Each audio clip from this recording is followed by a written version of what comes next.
I am Dolos, mistress of deception and trickery. All that remains is your You sacrifice. are more powerful than he can Humanity imagine. has outstayed its welcome. The dead shall inherit the earth. Listen to the sound of my voice. Can you hear me? Who's there? I can't see you. My name is Dr. Salim. We've met before. Dr. Salim. Where am I? You have fallen between the world of the living and the dead. The void. I'm dead? No, I can't be dead. Deimos, I have to stop him. And you still can.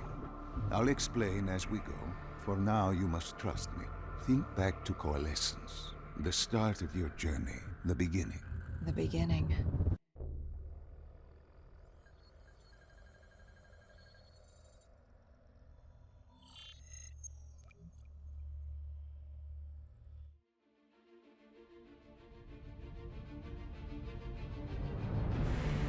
It started at Coalescence Singapore in 2070.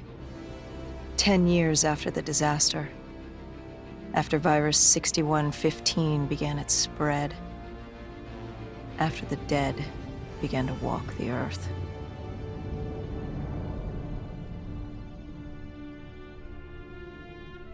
We'd lost comms with John Taylor's squad, another undead extermination team.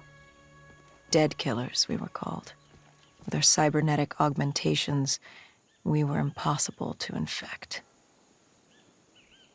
We were trained to terminate the undead.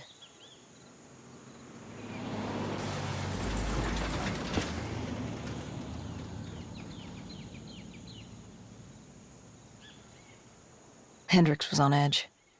We were in a quarantine zone, one of many walled-off areas separating humanity from the undead, built to keep the virus and the infected behind their wall, away from the rest of us. The undead weren't our only concern. The 54 Immortals, a local combine who remained in the containment zone, were aware of Taylor's activity. This place was the epicenter of the epidemic. The 2060 Coalescence disaster created the cursed world we lived in today. Any activity at this site would set off alarm bells. Either way, our troubles were only just beginning.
We should have known that the ASP wasn't brain dead.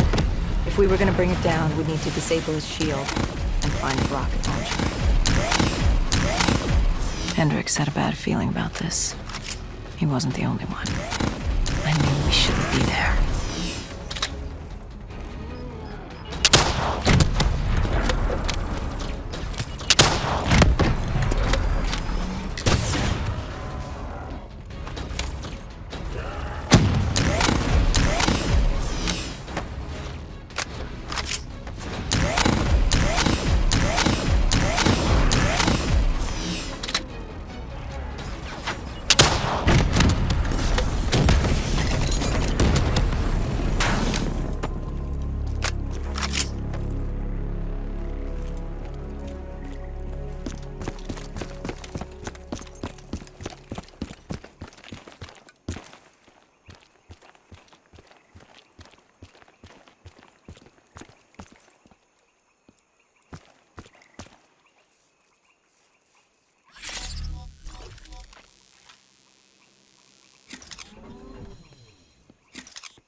Coalescence. Enhance yourself for a better tomorrow. They'd been the forefront of technology, always wanting to improve the individual, the future of you. What happened? What went wrong? The Coalescence disaster happened. Virus 6115 spread throughout Singapore and strains popped up all over the world. Governments built these quarantine zones to house the undead, a way for the populace to ignore what was happening. 10 years on, and it had worked. We put it out of mind. Ignorance was bliss. What was so special about this operation? It was supposed to be by the books. 5 years after our cybernetic augmentations, Hendricks and I were a well-oiled machine. Quarantine sweeps, recon, search and rescue. It's just what dead killers do. But we'd never been sent after one of our own before. John Taylor's systems had gone quiet. With our direct neural interface, we're hardwired into Winslow Accord servers. Observation knew if you were dead or alive. For Taylor to be neither, that was unusual.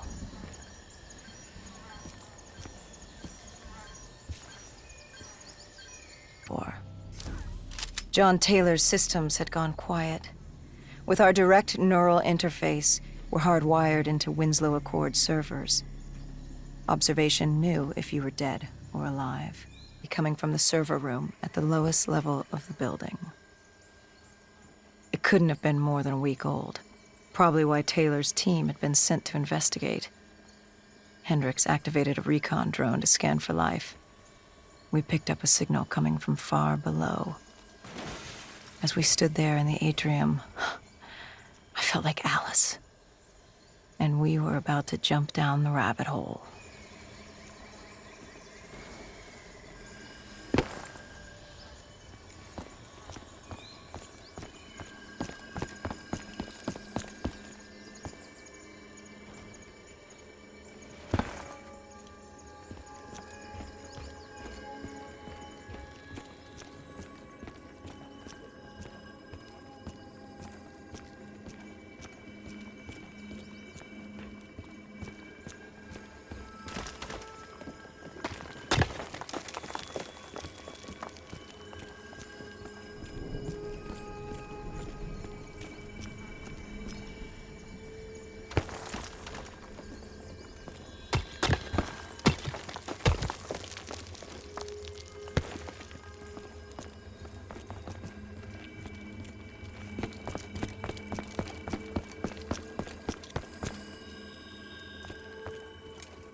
Our drone picked up activity ahead. We should have known we weren't alone down here.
When man fled the virus, they left behind thousands of active robots.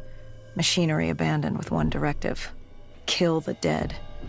Years later, they're still killing. But with decrepit programming, somehow humans had been added to their kill list, indistinguishable from our brainless counterparts. The strange behavior was observed in multiple quarantine zones. Another nuisance for us to deal with while on recon. We moved on.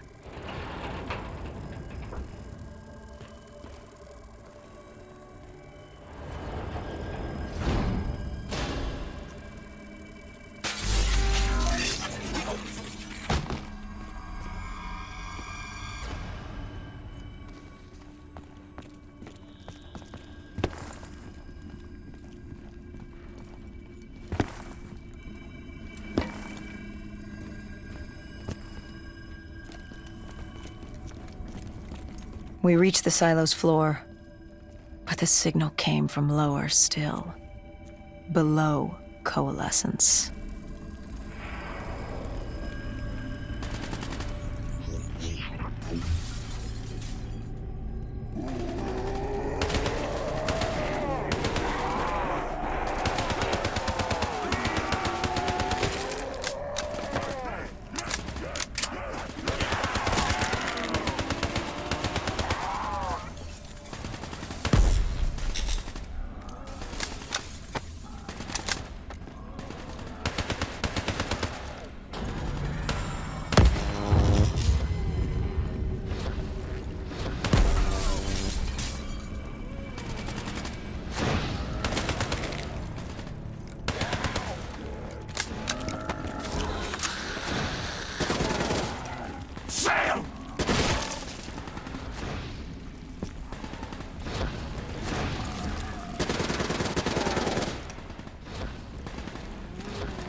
Did you have any inkling of what waited for you? No.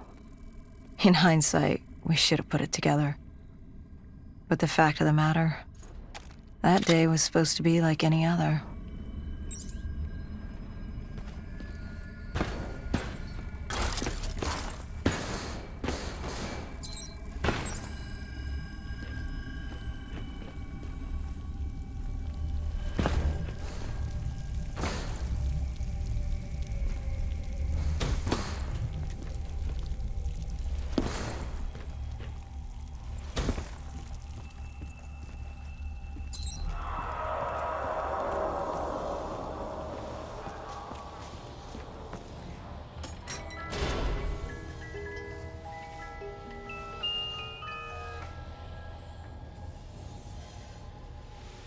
What did you find below coalescence? A CIA black project. Project Corvus. Unknown to the world, and unknown to most people in the know. As off the record as it got. A redacted footnote in Langley's history book. Part of me wishes we'd just turned back. Why? It would have been easier. For me. For Hendricks. For the world. Is it such a bad thing? To want to be blissfully ignorant in the face of daunting adversity? We didn't have a choice. Those who find fate thrust upon them rarely do.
The human testing lab.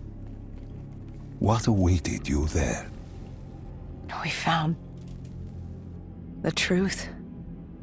The cause of the disaster. You are certain of this? We didn't have the full picture. Not yet. But this was the source. We knew coalescence was where the virus originated, but residue of 6115 in the air left no doubt. This was where it all began. When the disaster happened, hundreds of thousands died instantly. And they were the lucky ones. Because when the rest of Singapore inhaled 6115, they changed. From the living into the living dead. These test subjects, they were linked together, connected with a direct neural interface. Their minds hardwired into the central server. Hendricks didn't like what he saw. You knew something was wrong. The same tech in our own heads made us what we were. It was down here in this room. We didn't know what happened, but the data didn't lie. Man did what man always does, playing God and fucking everything up. We, the CIA, man, we created these things. We changed the world. How do you mean, change the world? The Winslow Accord and the Common Defense Pact. We'd been engaged in a Cold War for nearly a decade. 6115 changed that. When the dead walked among us, we set aside our differences. For all of your conflicts, you and your enemy had two things in common. You're both human, and you both want to stay that way. Was this the source of the signal? No, but it looked like Taylor had come through. Our answers were still further down.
When you found the server room, did you have any idea what you would uncover? We couldn't have known. What we found was... We found Sebastian Diaz. One of Taylor's. Another dead killer. Our friend. He'd linked himself to the CIA server, connected directly with the Winslow Accord systems. He was deactivating defenses for the undead quarantine zones all over the world. The massive walls containing the spread, keeping us from the undead. Deactivating the defenses would let the flesh-eating hordes loose upon the living. It would end humanity. We had to stop him. The only way to stop him now was by destroying the server.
You killed him.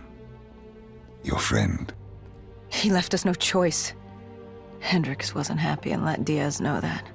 He'd unleashed the dead upon the world. Hendricks knew what he had to do. You needed to find out what he knew. What he knew about Taylor. Interfacing with Diaz and accessing his memories was the only way to find him. Knowing what you know about DNI, interfacing would surely kill him. That didn't matter. We had to know. Had I known what it would do to Hendricks. From the interface, Hendricks learned Taylor was trying to get out of Singapore. There wouldn't be much time before we'd be too late. Tell me about the name. The name Hendricks learned. The name. Deimos. The demigod of dread and terror. Hendricks, myself, we had no idea what it meant, but Taylor's team was obsessed with it.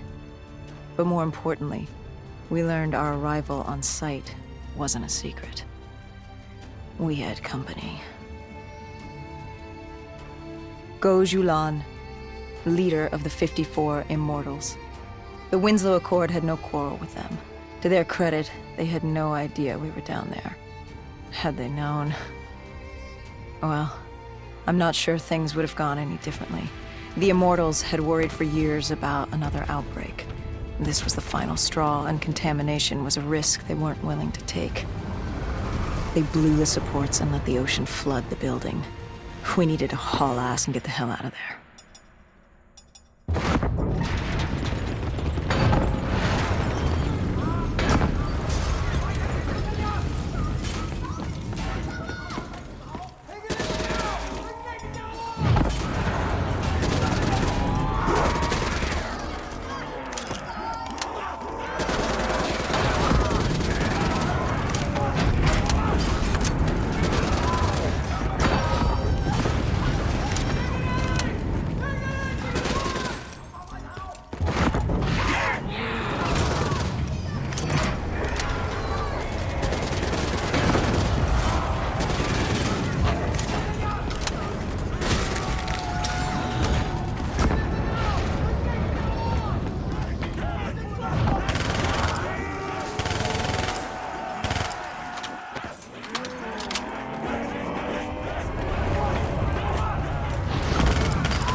We needed to get out of there before the whole building collapsed. Hendricks had an idea. Flood the lab and let the water pressure jettison us out. Our lungs could take it. He just needed time to open the door.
And what happened then?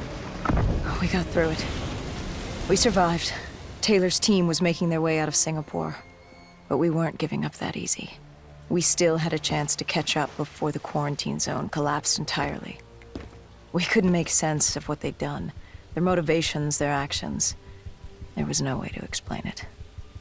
At least not yet. To figure that out, we needed them. And we also needed to get the hell out of Singapore. That was the day everything changed. That was the beginning.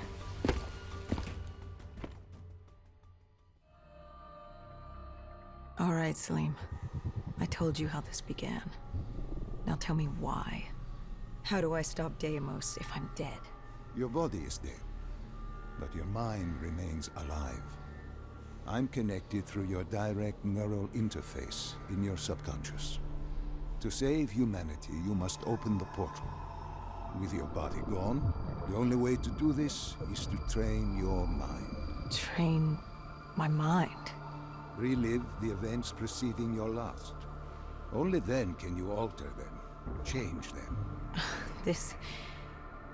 Now this is insane. Let me show you. Think back to when you first met Taylor.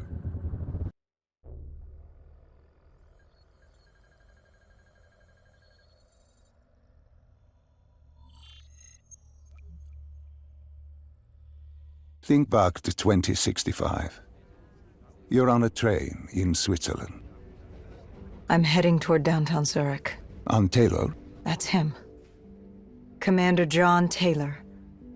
The first dead killer. The definition of determination. I was a rookie then. Fresh blood. There weren't many of us. There were more rumors about our division than actual recruits.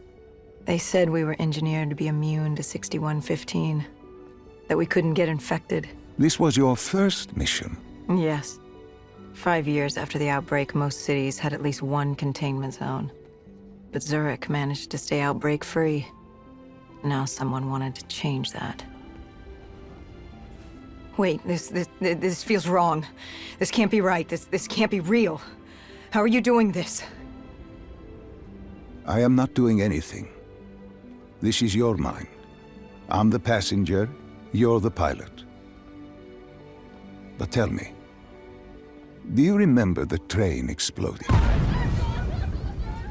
No! Stop! Make it stop!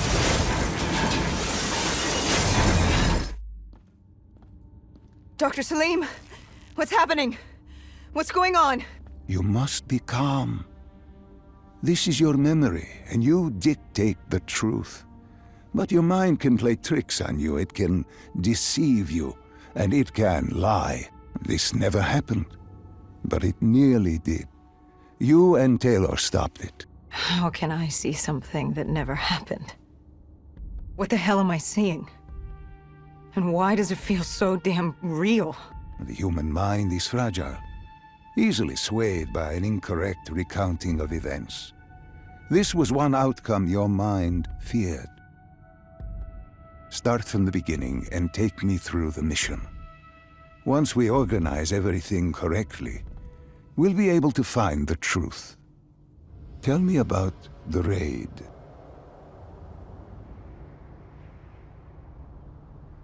The raid.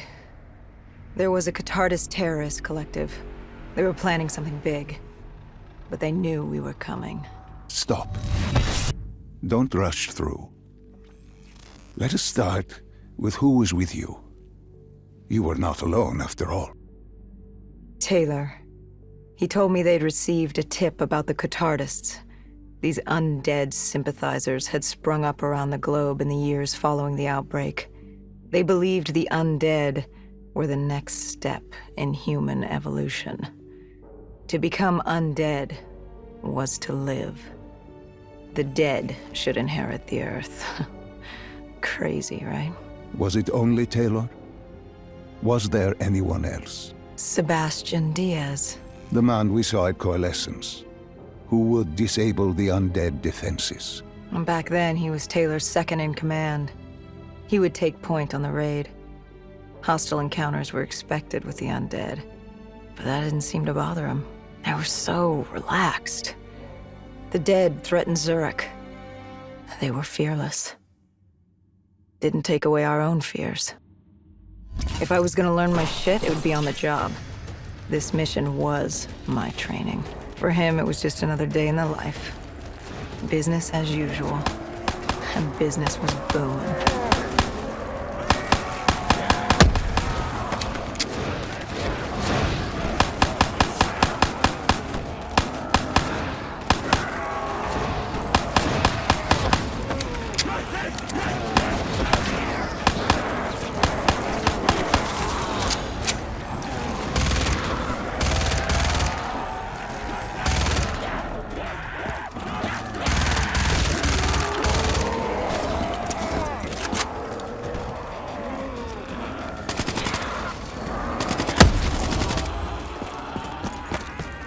What are these drops I keep seeing?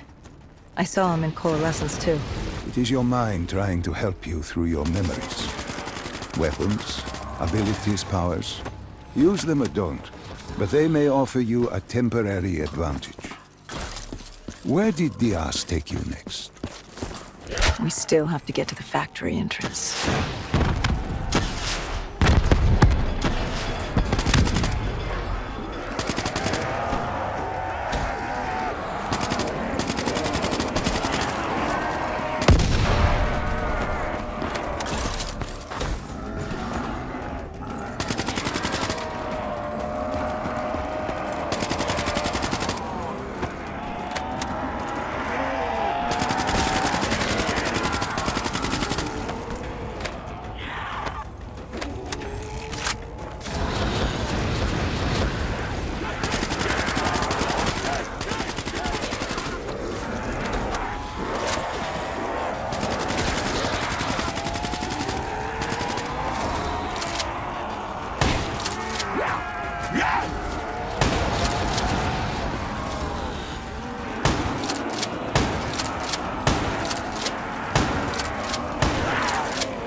The entrance was locked.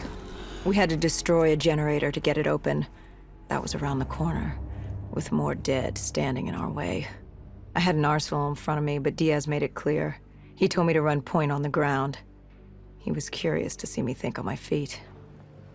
In a way, he was acting as your training. Diaz wanted me to earn the name Dead Killer. And there's really only one way you can do that. I had support that day, but when you're out there in the real world, you're on your own. No backup, no reinforcements. Just you and the undead. I'd show him I was worthy of the name.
The Cotardis base of operations was just ahead. Once we were inside, we'd be able to figure out what they were planning.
Dr. Salim, what's happening? I can't...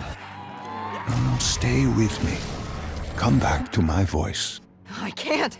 I don't understand. Tell me what happened. I don't know. I saw robots and they were ripping me apart. What's happening to me? What was I seeing? It is a lapse. Your mind is wandering into the unknown.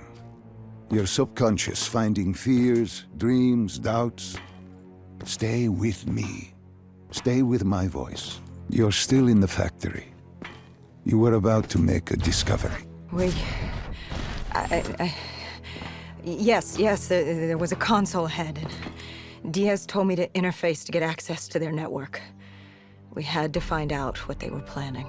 Had you ever extracted information with your DNI before? No. Nothing can really prepare you for it. The flood of data, endless streams of infinite information, it's instantaneous, and it's an eternity. What did it show you? The Cotardus had a contact, an inside man at Coalescence World Headquarters in Zurich. We had his address, ID number, security details, the last of which was most telling. He had extensive security clearance at Coalescence. Specifically, he had access to 6115, the virus. Then let us do just that. Let us find him. Take me to his apartment.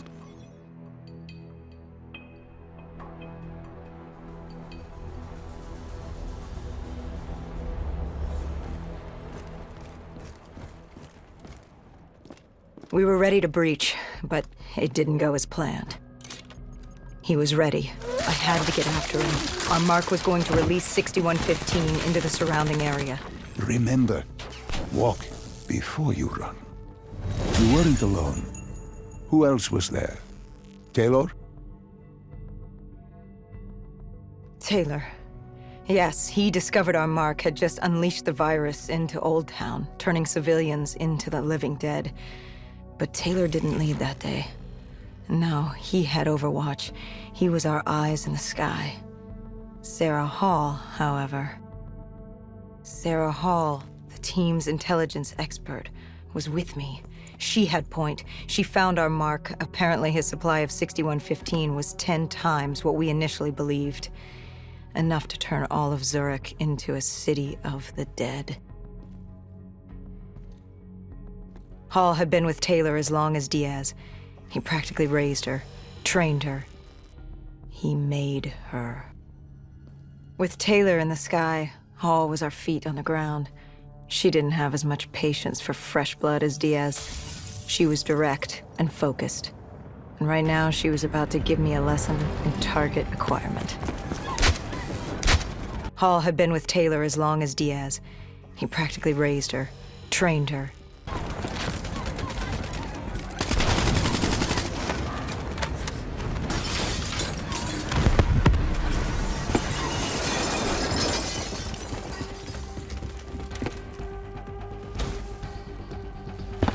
This guy didn't mess around. He had DNI just like us. He was hijacking any robotics he could, sending them after us.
What happened when you caught him? Our mark was bleeding out after that fall through the ceiling. Time wasn't on our side, and we needed information. So what did you do? I would do what Hendricks did in Coalescence.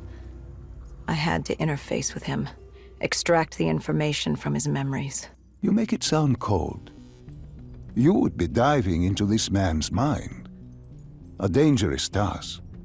A terminal task. I know, but you have to make it cold. Detach yourself from the person. It was our first time performing this sort of interface, and Hall wanted to get that point across above all else. It's nothing personal because there is no person. They're not humans. their databanks for pilfering. Even though it would kill him. Even though... It's ironic, really. Ironic? Hall teaching me how to read a person's mind. It wouldn't be long before... Well, we know what happens to Hall. What I do to Hall. But we do what we have to do. This was the world we made. If we don't do it, if we can't sacrifice the individual, how do we protect everyone else? That is a heavy burden to press upon the individual. If not us, then who? This was what it was about. Being part of an undead extermination team. Being a dead killer. It's about making that sacrifice. Making the ultimate sacrifice. What did you find? What secrets did your databank have to share? The Cotardus group had set up shop deep in the subways. Whatever they were planning, the answers were there. Information that would stop the bomb. Save millions of lives. The greater good.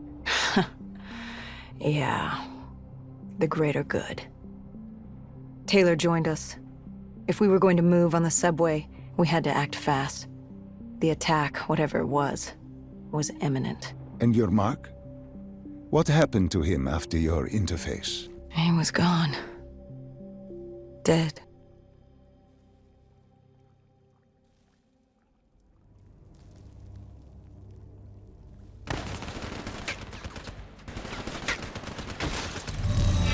The tunnels.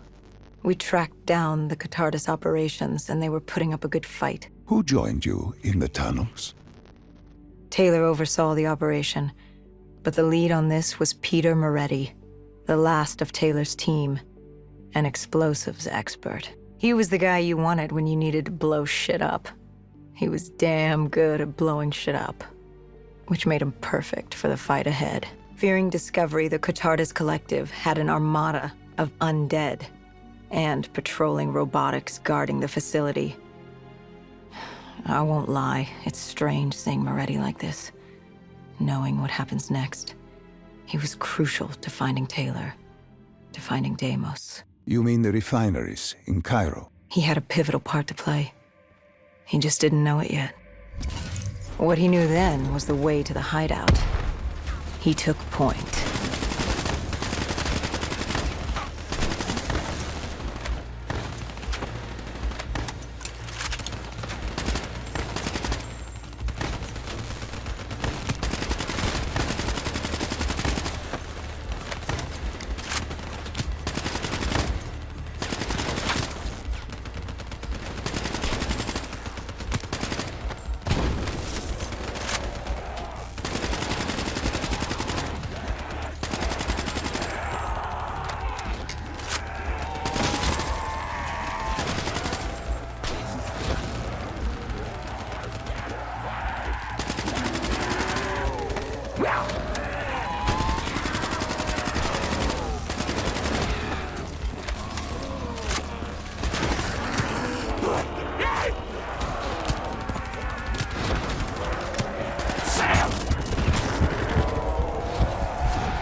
The Catardus group had planted a biochemical bomb containing 6115 on a maglev train. They were going to detonate it in downtown Zurich. Their plan was to turn the whole city, as we feared. Taylor said there wasn't much time, but I'd done good. For all the on-the-job training I'd been through, I'd done all right for myself. All that was left was to find the train.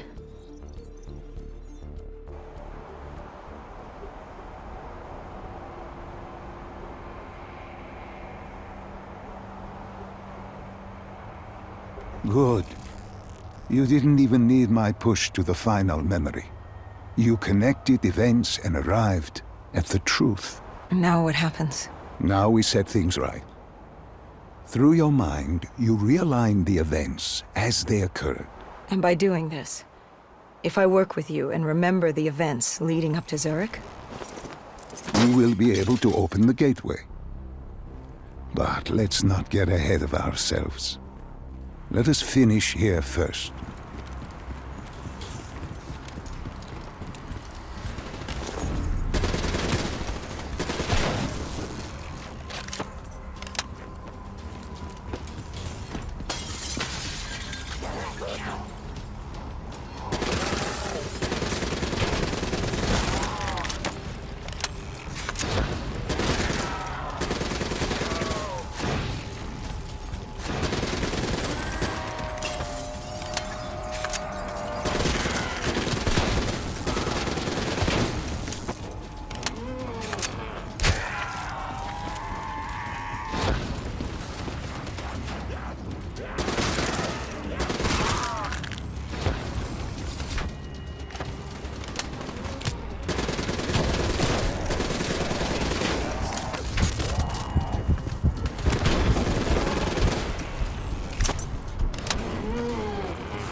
I found the bomb car. The whole thing was wired up, primed to blow. There wasn't time. I couldn't disarm it. So what did you do? Remember how we can't get infected? Some of the rumors about us were true. That's why I was there. Why we make the sacrifice. I used my cybernetic abilities to reverse the polarity of the train car and detach it.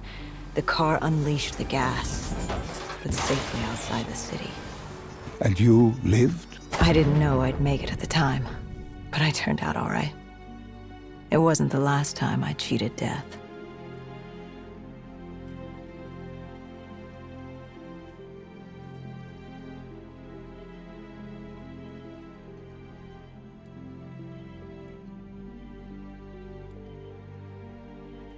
No. No. I remember this place. What are they doing to me? Dr. Salim, what am I seeing? Taylor? Why can't I move? You must let this go. Stay with me. Relax. Come back to me. Come back to the void. Can you hear me? Are you there? I'm here. I'm back. I'm ready to continue. Good. Now that you've begun conditioning, let's return to 2070. After Coalescence collapsed. You were trapped in Singapore. With quarantine zones unlocked all over the world, we couldn't raise WA command. If we were going to escape, we had to improvise. We turned to the 54 Immortals. They were dangerous and unpredictable, but they were no enemy of ours. Hendricks trusted them? What choice did we have? If we wanted out of Singapore, we had to go through the biodomes. We had to go through the Immortals.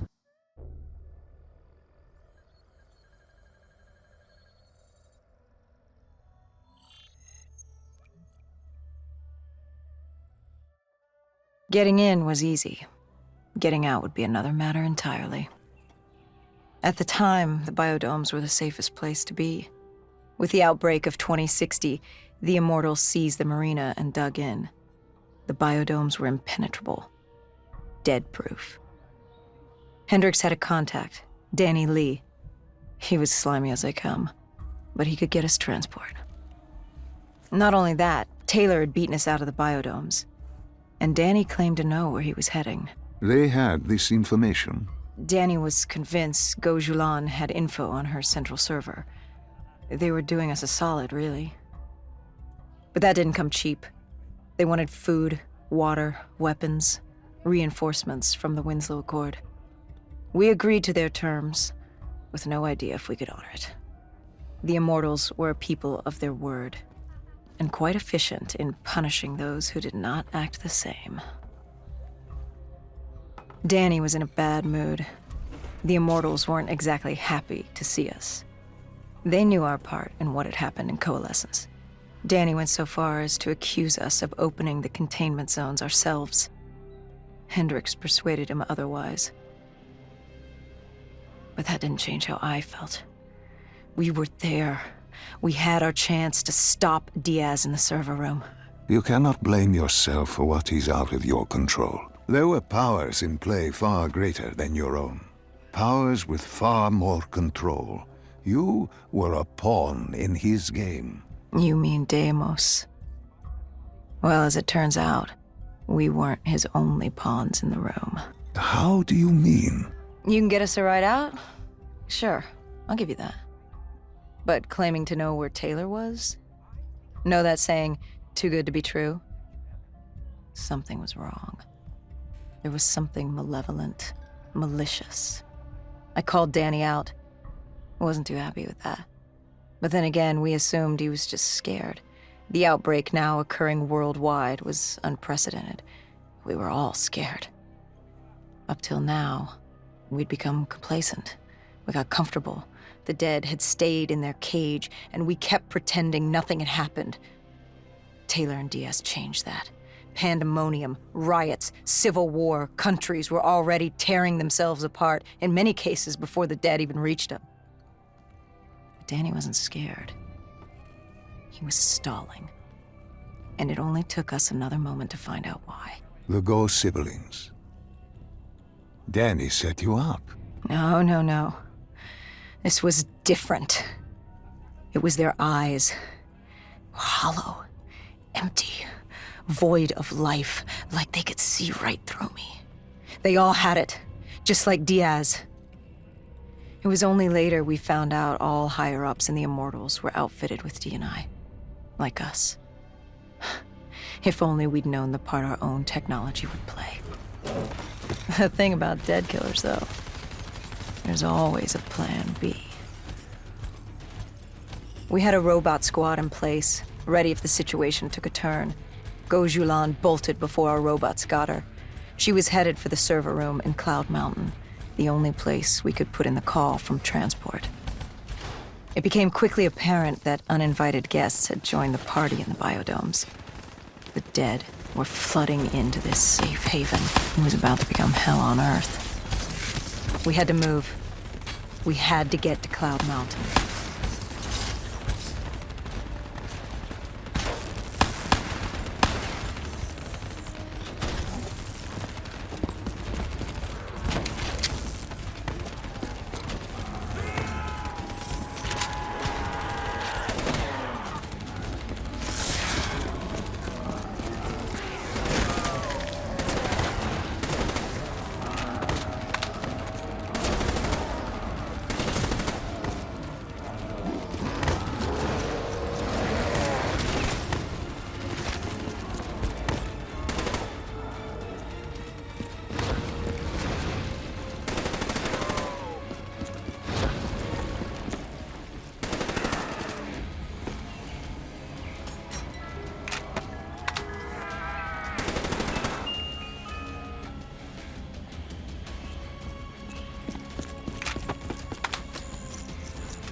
Getting in was easy.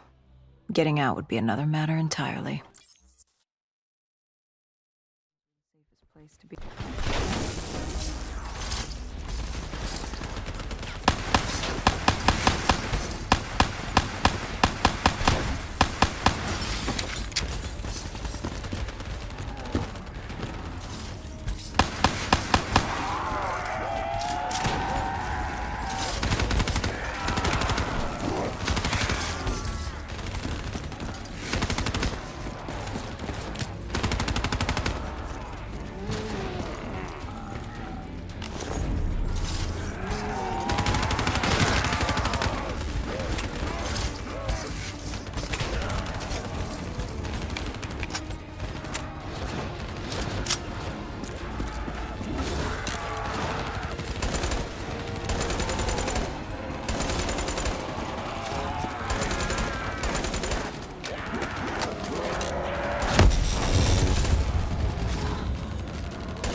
I don't know how the undead got in. A forgotten open gate. A child's mistake. A poorly nailed board over a window. It didn't matter. It was spreading fast. We were already outnumbered 20 to 1. The remaining humans scrambling away or locked in their homes.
We heard that familiar screech.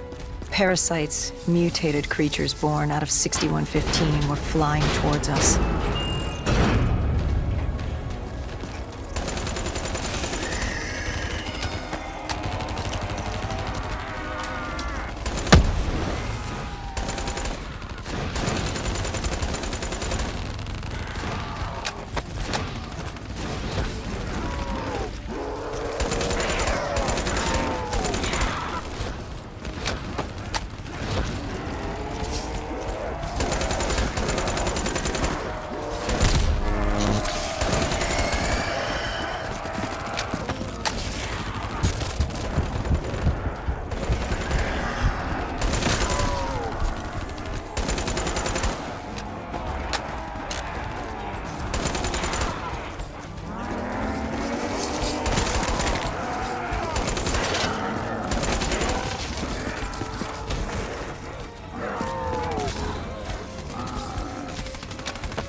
With the shipping yard cleared, Cloud Mountain was just ahead, the server room at the top. We had a long climb ahead of us.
What happened in the server room?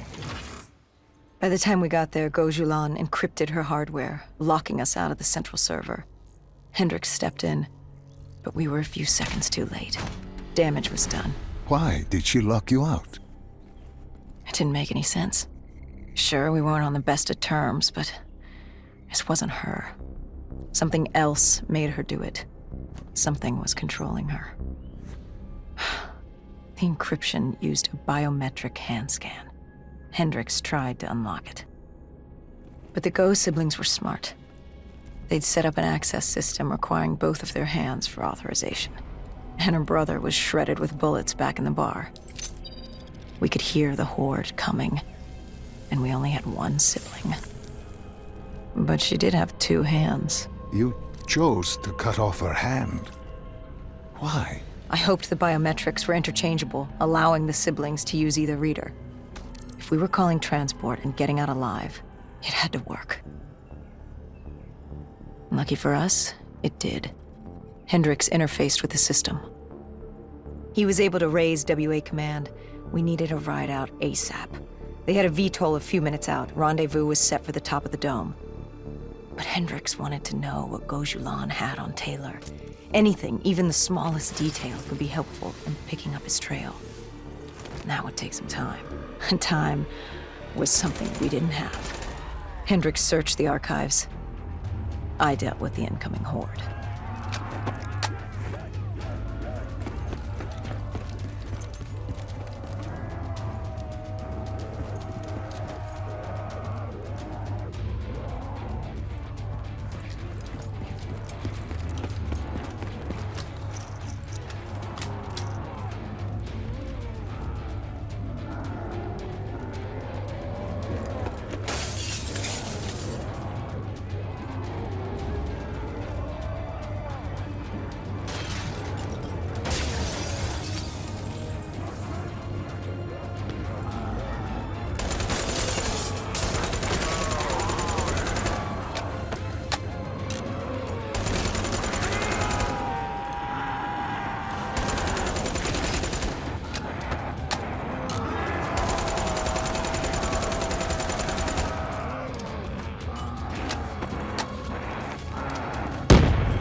Hendricks had pulled all the data he could.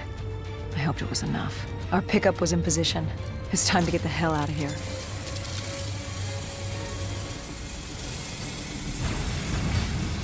Our bird wasn't alone in the sky.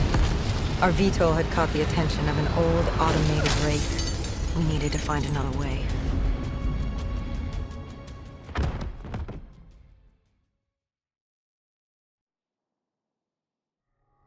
This wraith telling you. It was like the malfunctioning robots you found in different quarantine zones. The kind targeting anything and everything as an enemy. Just like that. Except on a much larger, more deadly scale.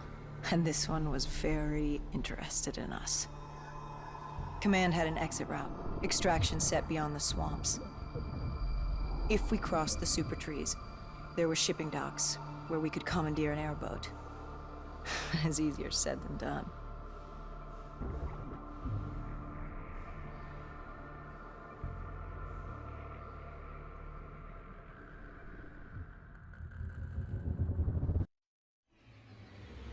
Between the flesh eaters and that wraith eyeing us, the super trees would be no walk in the park.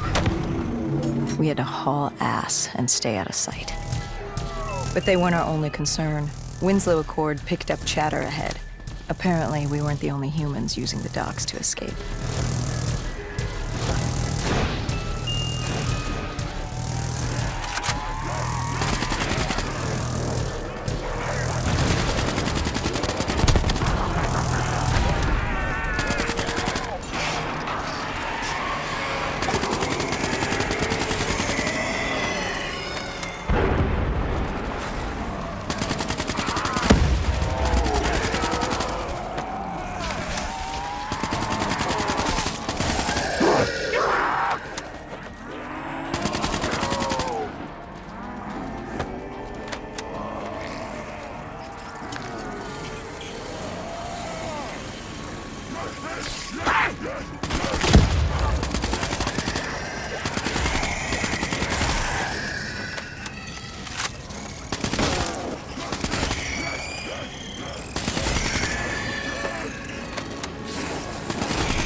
The super tree was collapsing. The only safe route to the docks was up. Chatter confirmed the 54 immortals were scrambling to get out of the biodomes through the swamps.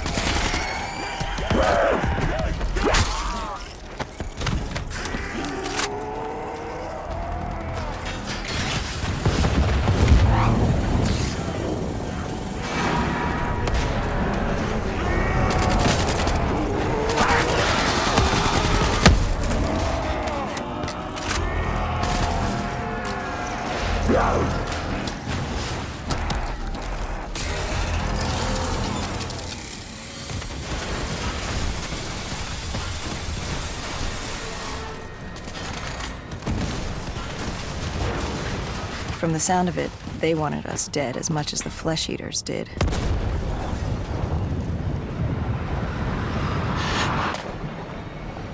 Looked like we were jumping from one bad situation into another.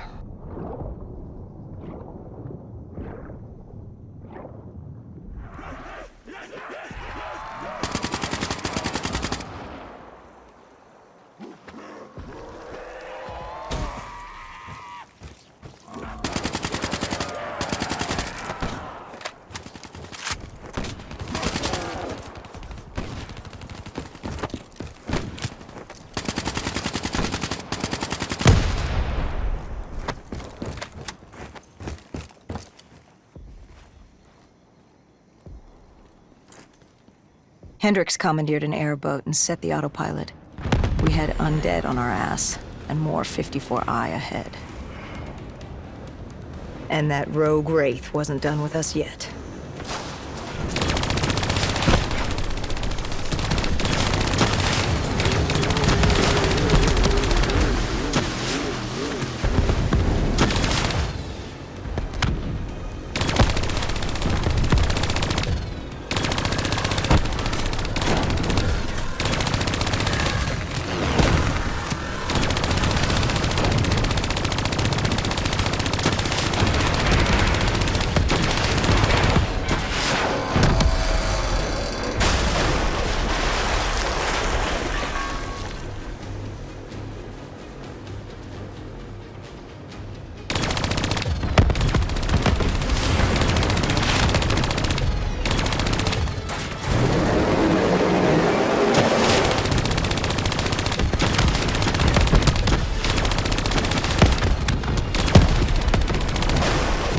Escape? Our exfil was just ahead. We were getting out of Singapore. What about Taylor? What did Hendricks learn from the server? Nothing. It had been wiped. Taylor was alone. And the virus, 6115, wouldn't stop this time. The Winslow Accord and CDP had been thrown into chaos. We'd lost Hong Kong, Berlin, and Cairo, and it was just getting started. What would come next? How the world would change? There was no way to be ready for that. 5 years. 5 long, dark years.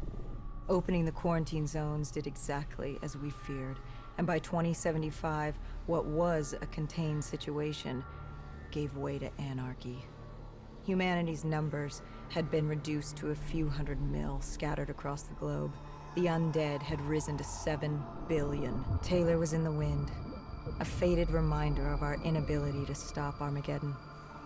There was still a Winslow Accord kill-on-sight ordinance in place, but he was a distant memory, until the aquifers. We were on a routine bombing run outside Cairo. Our orders were to bomb the dead into the next life.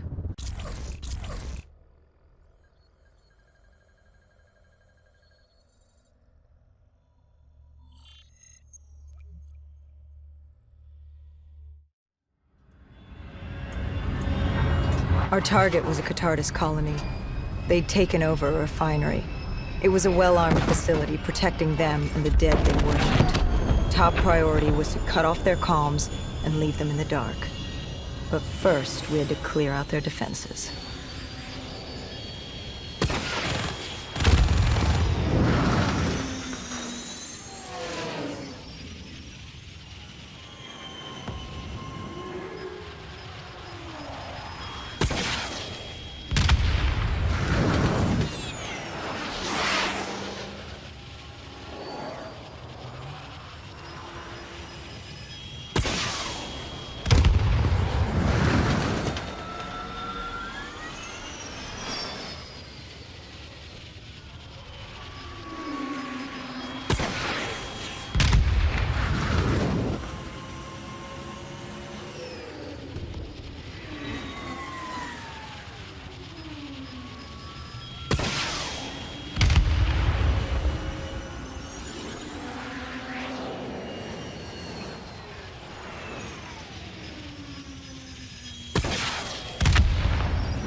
This was a routine sweep.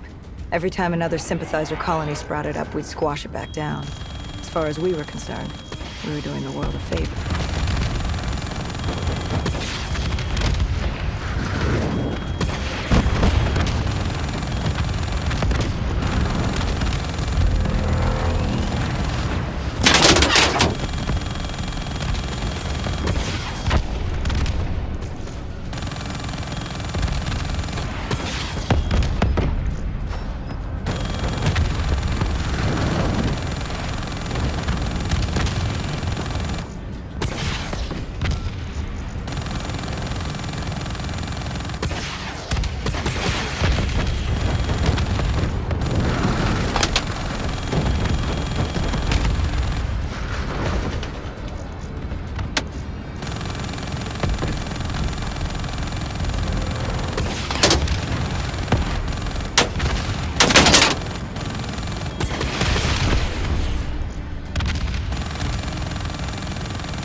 We moved on the array, but the undead sympathizers weren't going down without a fight.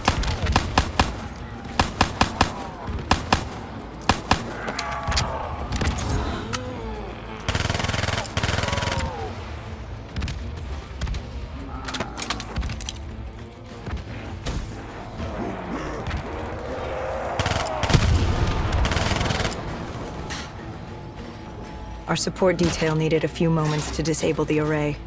Lucky for me, I had more hostiles to keep me occupied. Disabling the comms would take some time. Our support detail dealt with that. I dealt with reinforcements.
The station disabled, we had to get back to our bird.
The array was ahead. Bring it down, we'd be one step closer to eradicating this colony.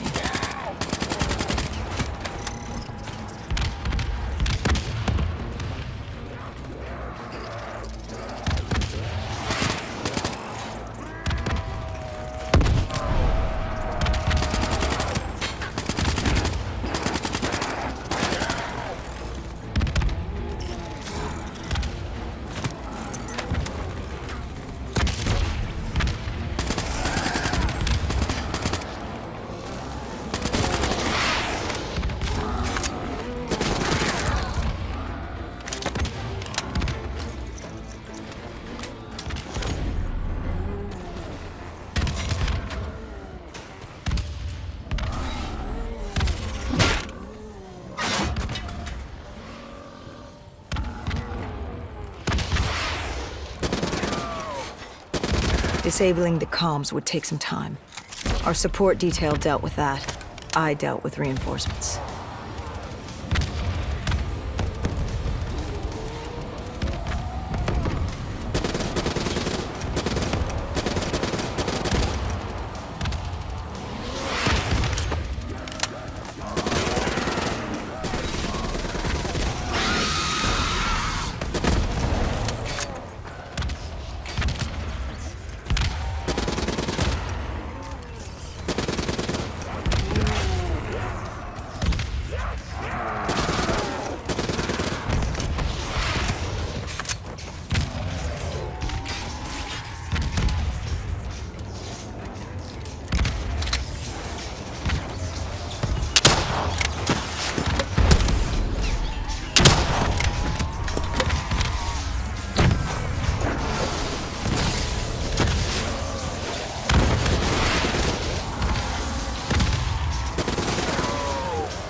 With the comms disabled, we needed to get back in the air.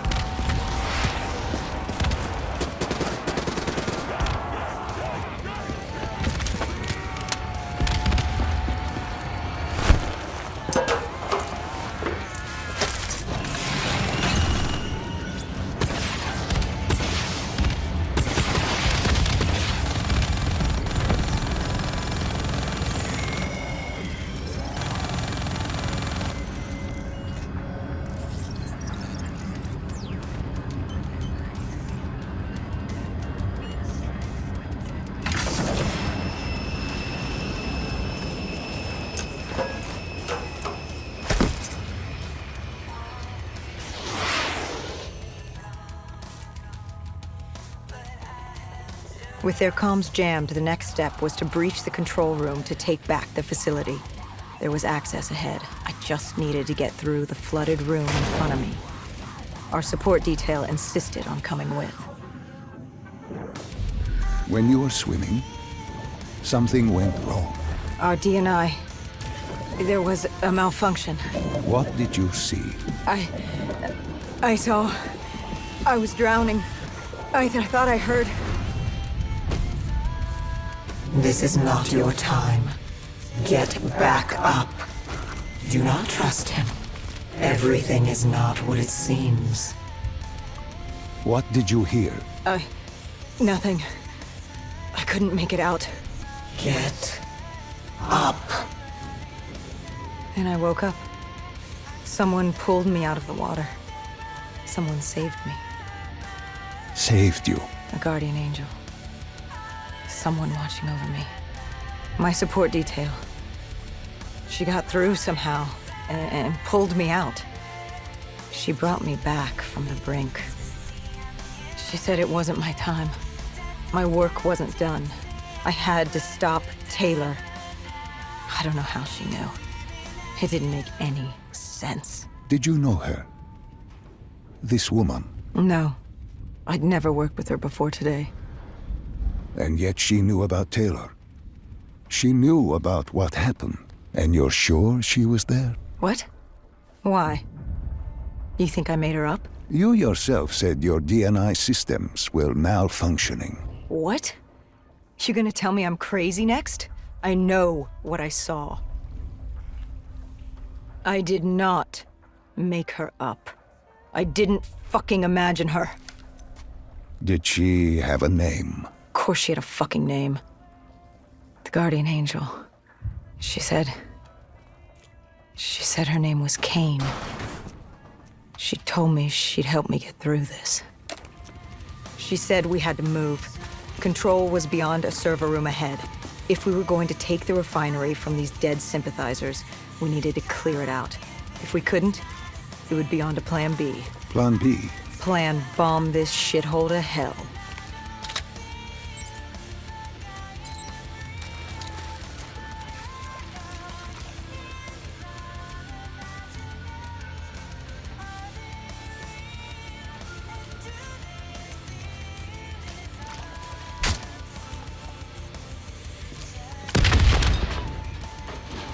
We prepped to breach, but it turns out our enemies planned ahead. The explosion blocked our path. We had to double back. It caught us off guard. But the noise also caught the undead's attention.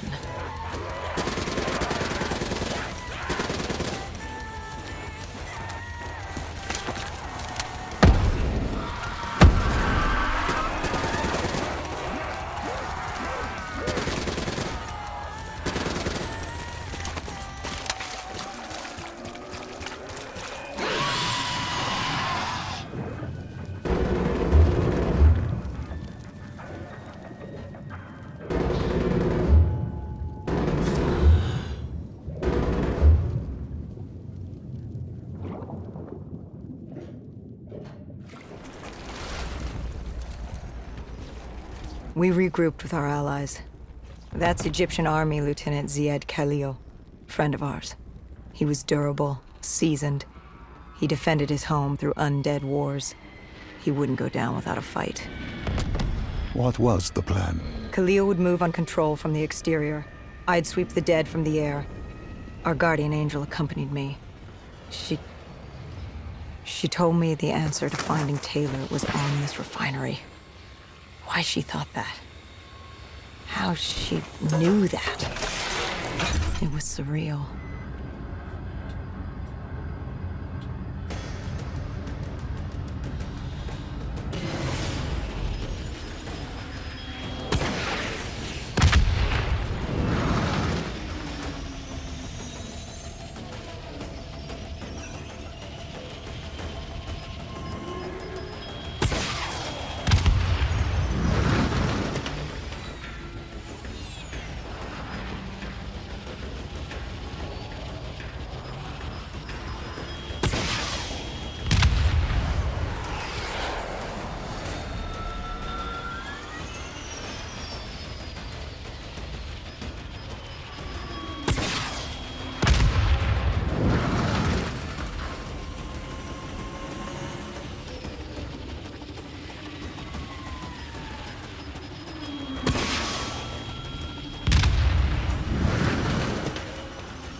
When Khalil took the control room, he found something on the security footage.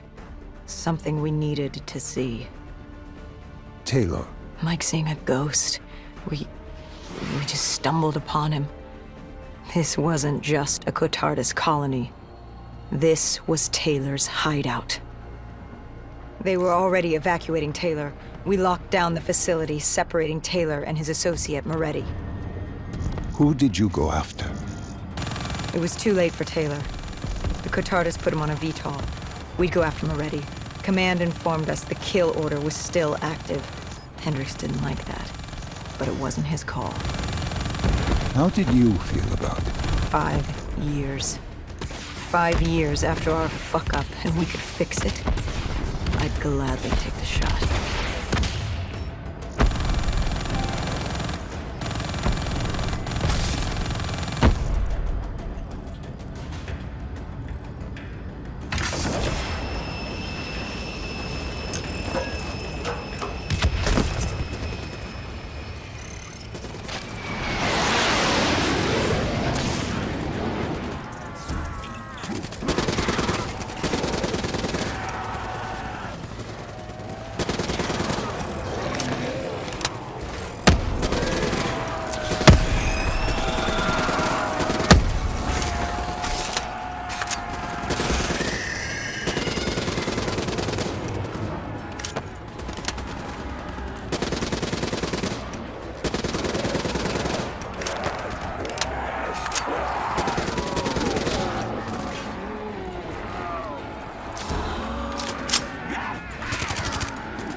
Moretti was just below us. If we were gonna get him, we'd need to take a shortcut. Shortcut? A leap of faith.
Listen to her.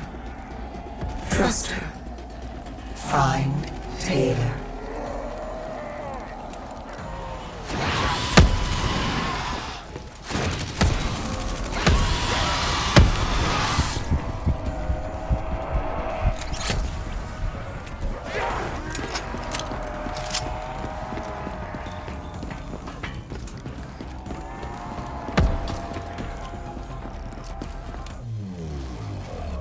How was Hendricks coping with the change of plans? He was upset. And why wouldn't he be?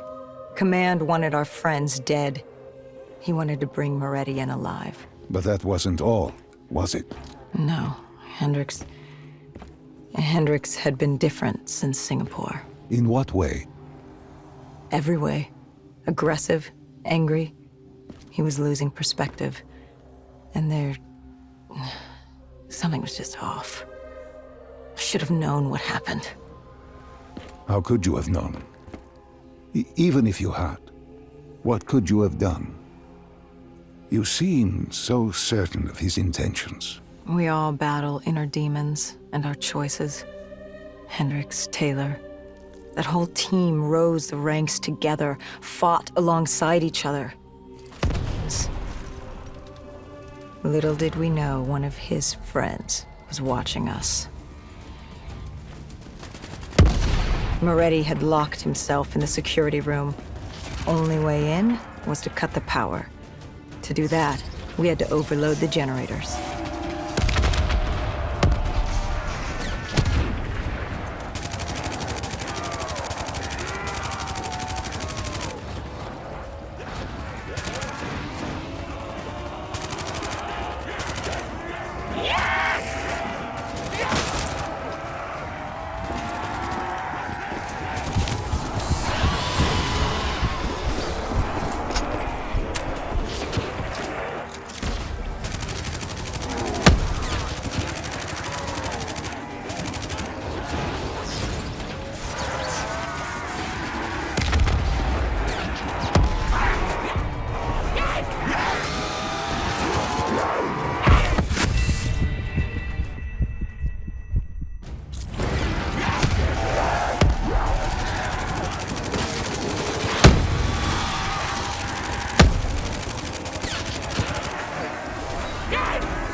You cornered him. What did Moretti say? He said that name, same as Diaz. Deimos. He said if I wanted answers, I had to find Damien Bishop, a man we both knew from a past mission. Bishop could help stop Deimos. But first, I had to kill him.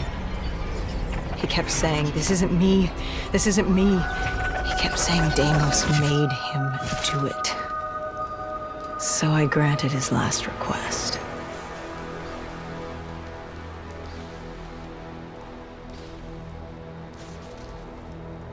I killed him as he asked. I did our job. It didn't sit with Hendricks. Can you blame him for his outburst? Hendricks was pissed because Moretti was our link to finding Taylor. A link I just severed and split open on a spike. And the guilt I carried all those years that I channeled inward, Hendricks channeled outward. At me. This was our chance to fix our mistake, and I fucked that up. Hendricks said I may as well have damned the world myself. I'd had enough. I knocked some sense into him. Sometimes it was the only way to get through. I told him what Moretti had told me about Bishop, Deimos, whoever the hell he was. The mention of Bishop got Hendricks' attention. Last we saw him was back in '65, 10 years ago in Ethiopia. How Bishop knew Deimos, we hadn't a clue. But we'd figure this shit out, and we'd do it together. But right then, we had bigger problems. The Egyptian army couldn't hold the refinery. Plan bomb this shithole to hell was a go. We had to get out of there. Now!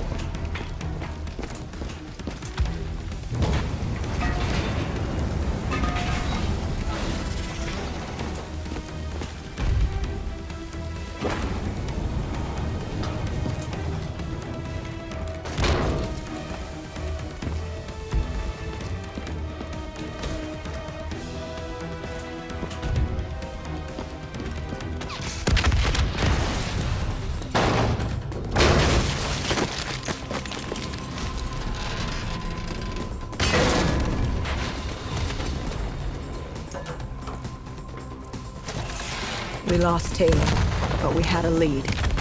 Moretti said Bishop could help us find Deimos, which meant he was our next stop.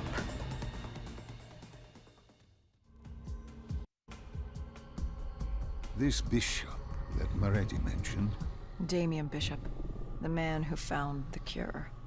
A vaccination to make 6115 victims human again. a cure. Did it work? It should have. Something was blocking it. Bishop had this theory.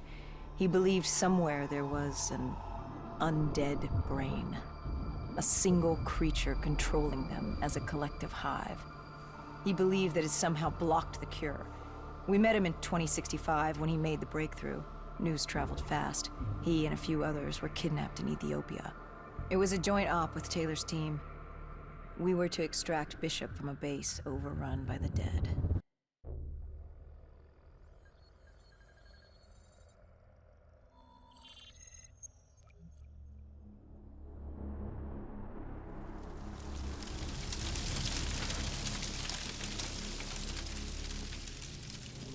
With the dead crawling all over, we needed a distraction.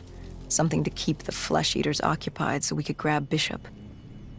We weren't dead killers yet, so we had to be a little more creative. And lucky for us, there were plenty of NRC birds in the sky, and the NRC's dead system still worked. Laser cannons built to auto-target any hostile aircraft. So you created the diversion. And Taylor's team prepped extraction. Unfortunately, it seemed our cover wouldn't last as long as we hoped. The remaining NRC noticed the radio silence from air traffic control and had sent soldiers to investigate. Command set exfil for a satellite station off base. We reset the dead system to target one of the automated planes circling above. Turns out the undead have a thing for giant explosions, like moths drawn to a porch lamp. And all we had to do was turn on the lights.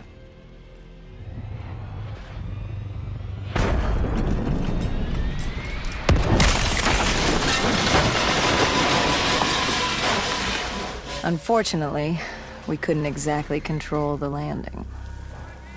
Hendricks alerted Taylor the bird was down and the diversion in play.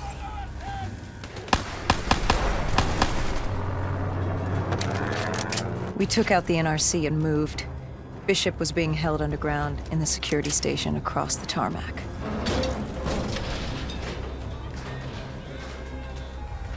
We couldn't exactly control.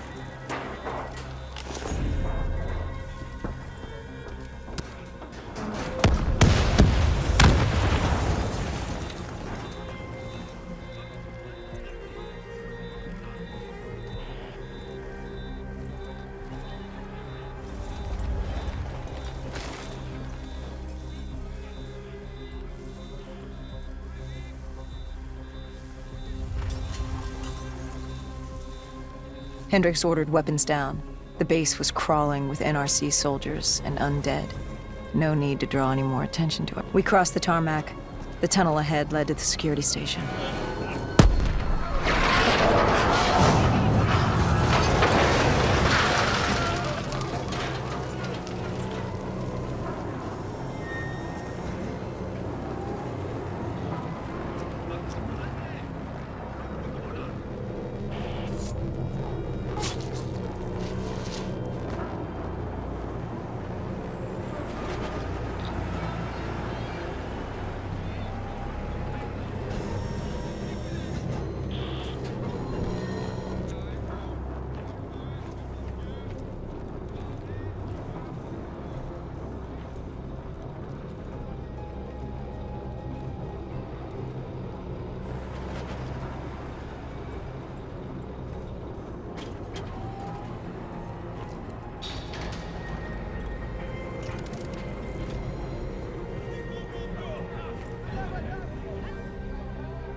Hendricks took out the guards.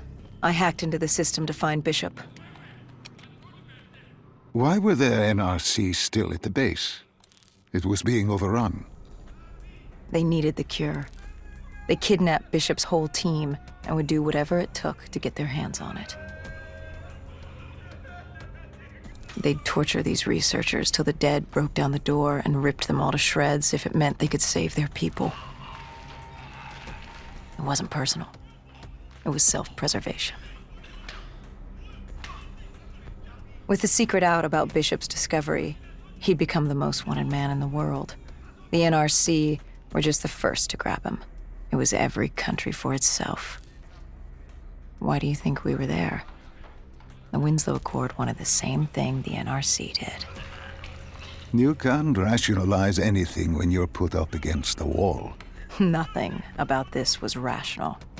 It was instinctual, animalistic, survival.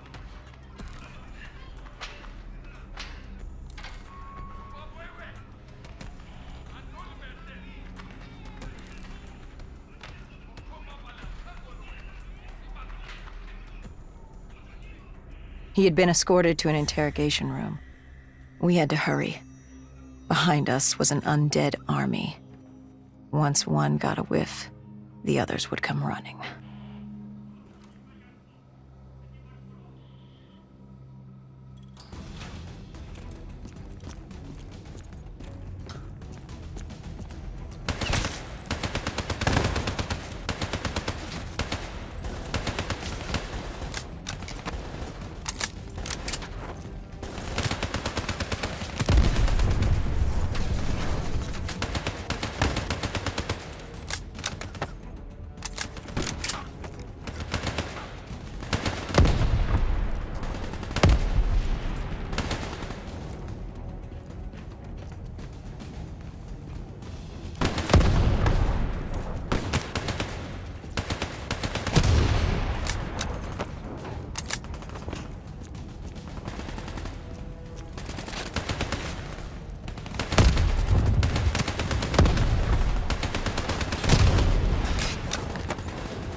Hendricks told Bishop who we were and that we had to move, but Bishop refused to leave without the other researchers, his friends.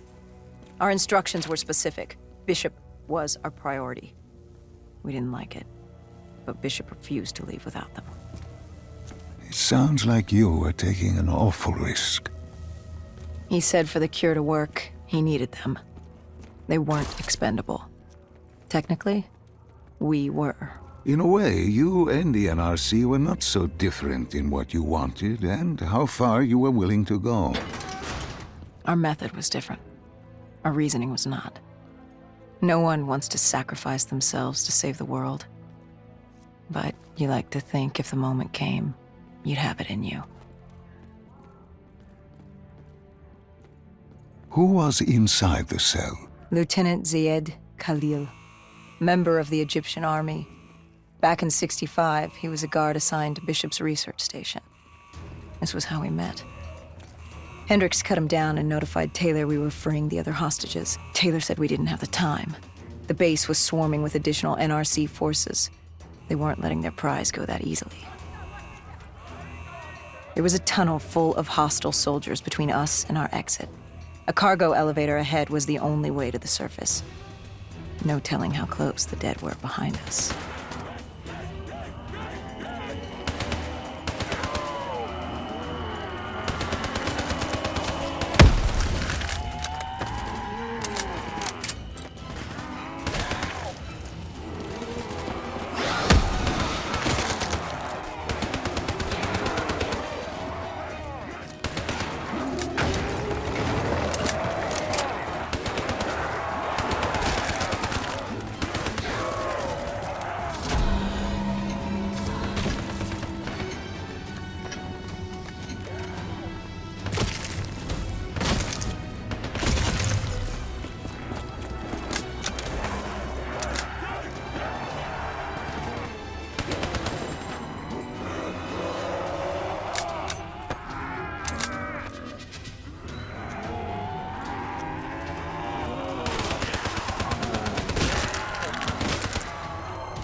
The remaining NRC forces were waiting for us above. They weren't about to let their prized prisoner go. If it meant getting the cure and saving their families, they were willing to die for it. And they weren't the only ones.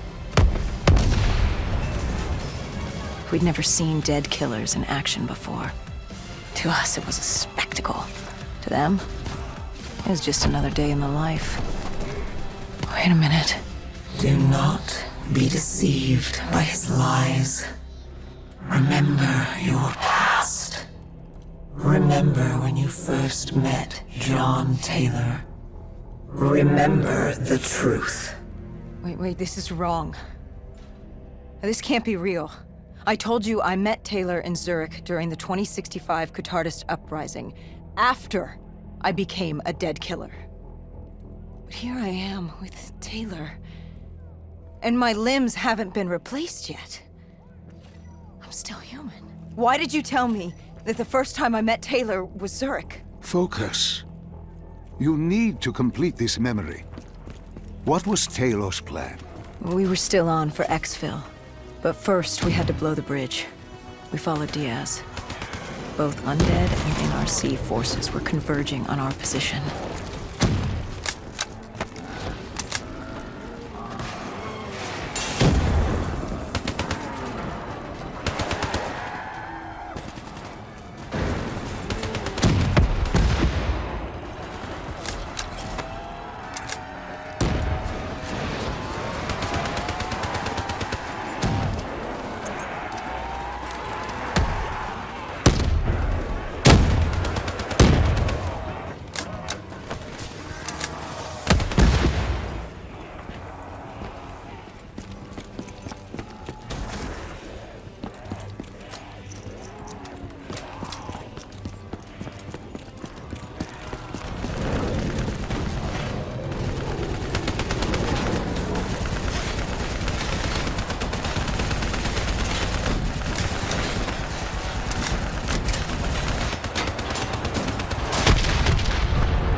Hall grabbed us after the hangar. She was to take us to Moretti, so we could blow the bridge.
After the bridge, we were forced inside a comm center. Moretti took point. The rendezvous with Taylor was an APC garage just ahead.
We could hear the undead screaming towards us.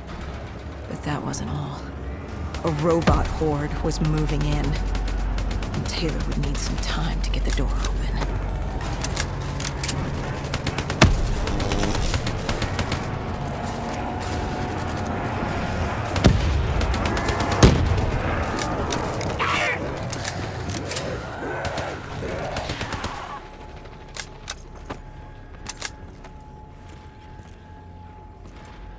You were forced into the garage. What happened there? Hendricks wanted to go back and get the other hostages. Taylor said Bishop was priority. After all, he had the cure. The rest were just collateral. What did Taylor do? He volunteered to take his team to get the others. We were to take Khalil and Bishop to Exfil.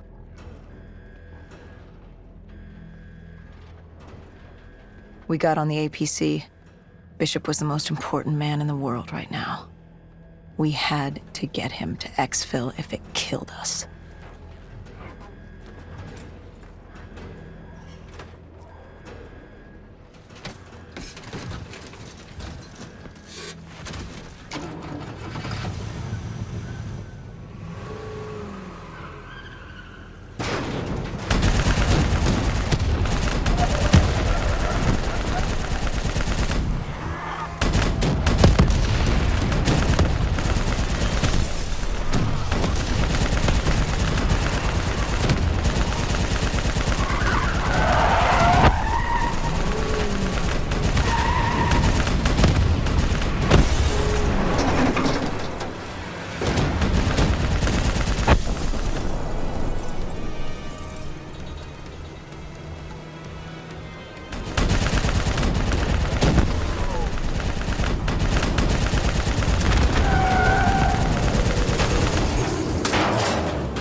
The APC stalled on us. Hendricks needed a minute to get it going. The undead, robots alike, were crawling all over us.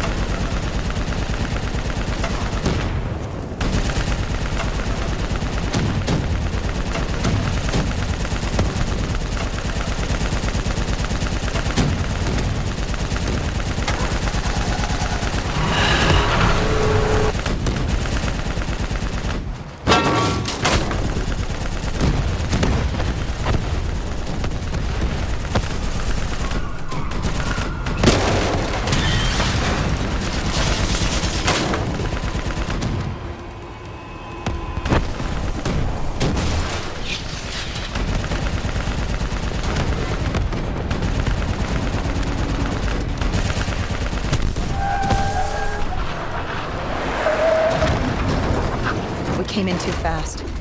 The APC spun out and crashed. Hendricks moved Bishop into position. The drone evac was inbound. Once secured in the drop pod, it would return to collect. We just needed to hold back the Horde.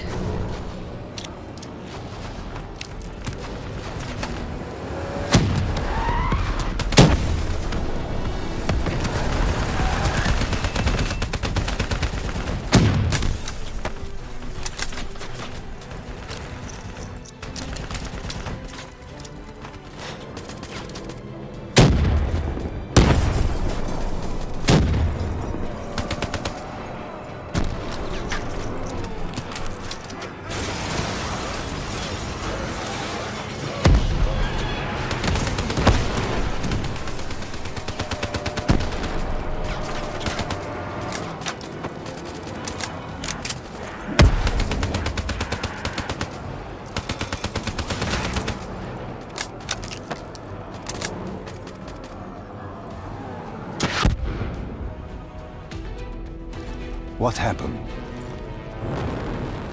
Airspace was compromised. They had to pull out. Bishop was priority. We were expendable. We heard Teddy over comms. He was inbound and told us to hang on. No. I can't do this. I can't live this again. No. Please. I am sorry. You must. No, please! If you wish to defeat Deimos, you must. To save the world, you must relive this. I should have died. I felt myself fade. It was over. That was the day I met John Taylor. That was the day I became a dead killer.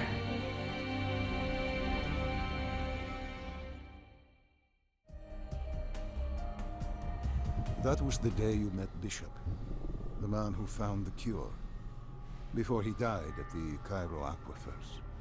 Moretti told you to find him. On Moretti's instruction, we sought him out. We told him what we knew, which at the time was just a name, Deimos. He didn't know much, just that Deimos was responsible for the outbreak, and that a safe house in Singapore had a dossier on the guy. So we returned to Singapore. Little did we know, Gojulan had taken the city, and somehow gotten the undead to obey her. If we were gonna get to the safe house, we'd have to go through them.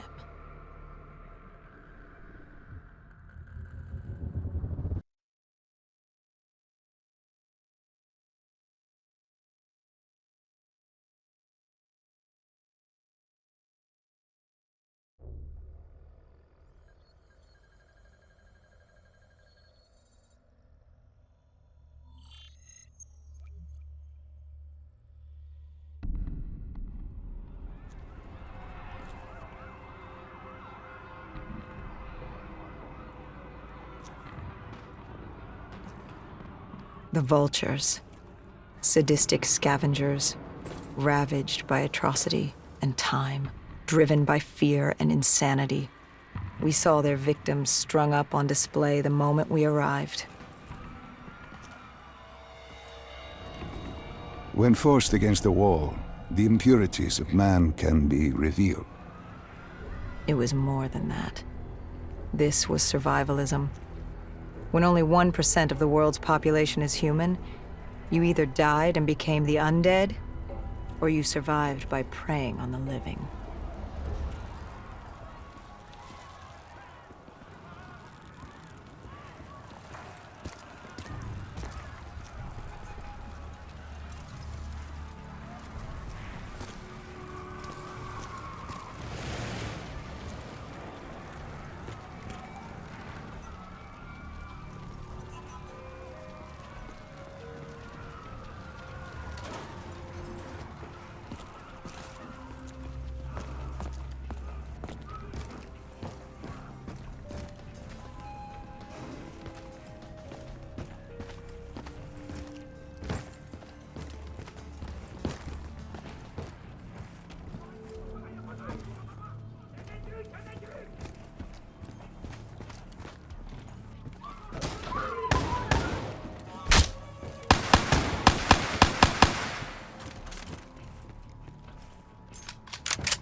These scavengers were well equipped.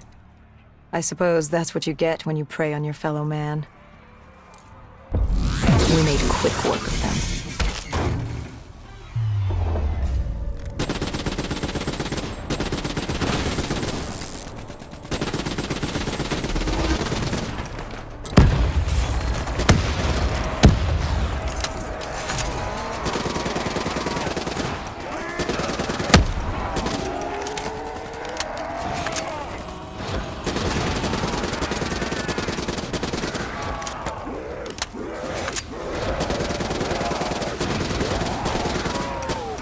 Hendricks took point down the alley. From the sounds of it, the dead knew we were coming. Clearly, Singapore was happy to have us back in town.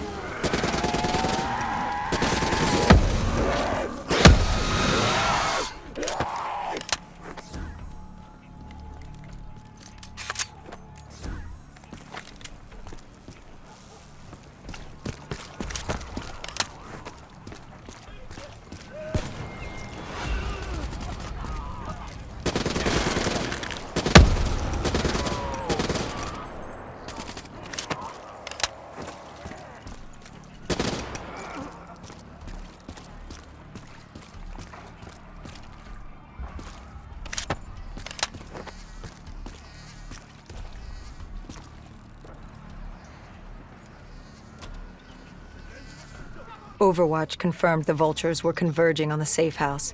Civilians spotted on site. We didn't know if we could get through without additional collateral damage.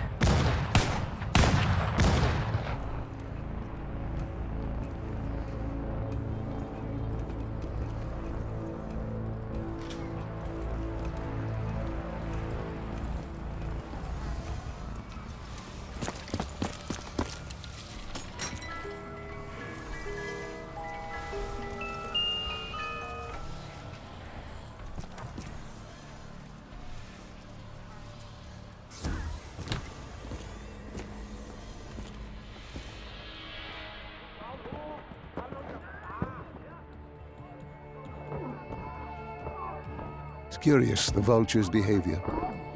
Willing to kill the living and the dead alike without prejudice. Survival of the fittest at its most primal. They act with reckless abandon without thinking of the consequences. They had to. The slimmer their chances became. Don't think of them as humans. They're animals. Abandoned by any form of governing body, they dictated their own society. They were tribal, nomadic. In their eyes, man was as much a threat as the undead.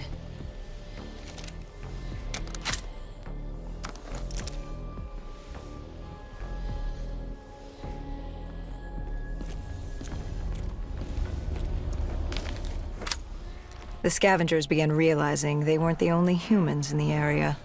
It was a matter of time before Gojulan knew we were here. The safe house was beyond the gardens, but the gardens belonged to the dead. They smelled us lurking above.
Before Hendricks could take him out, the scavenger alerted Gojulan.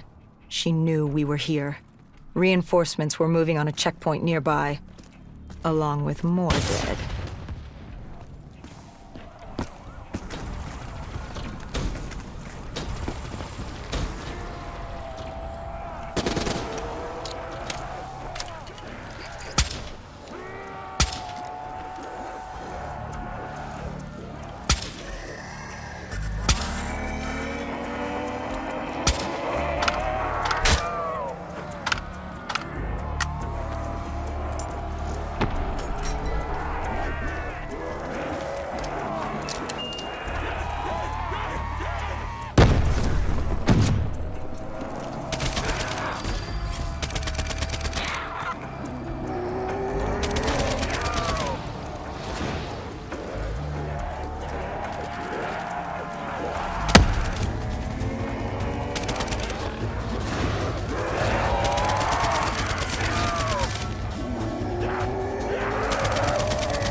Why did they create these displays?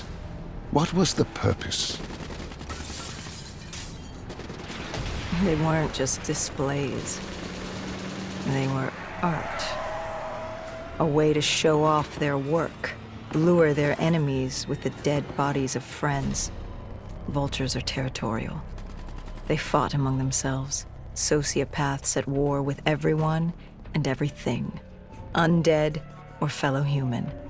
Either way, you were a predator competing over the same resources. And now we'd become prey baited into a trap.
malfunctioning ASP heard the commotion and joined the party.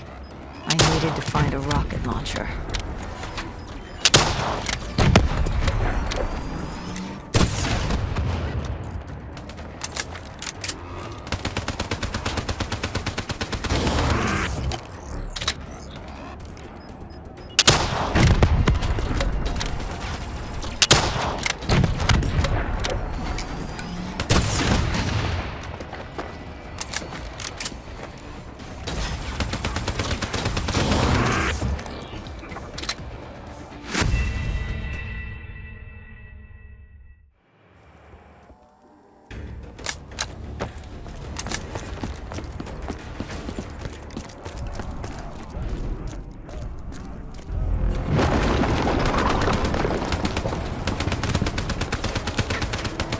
A malfunctioning ASP heard the commotion and joined the party.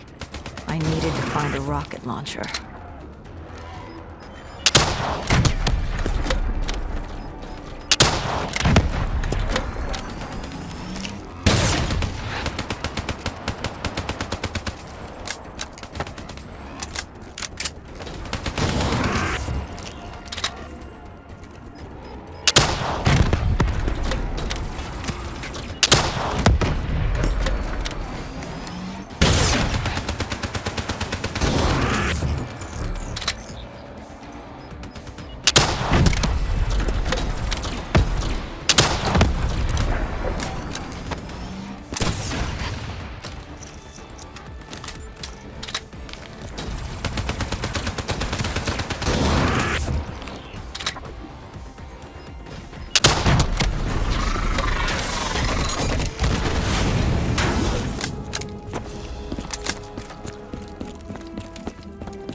The vultures beat us there, set fire to the facility. Gojulan announced herself over a PA.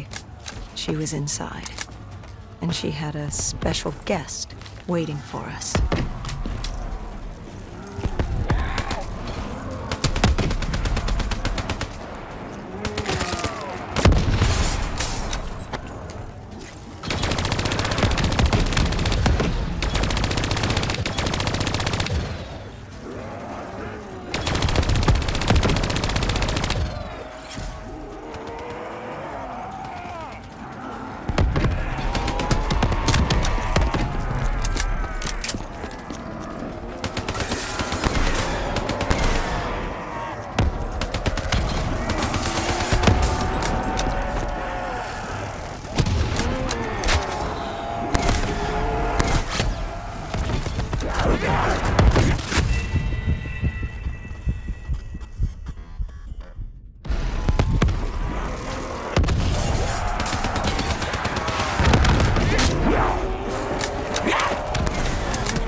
We cleared the plaza. All that was left was to get inside.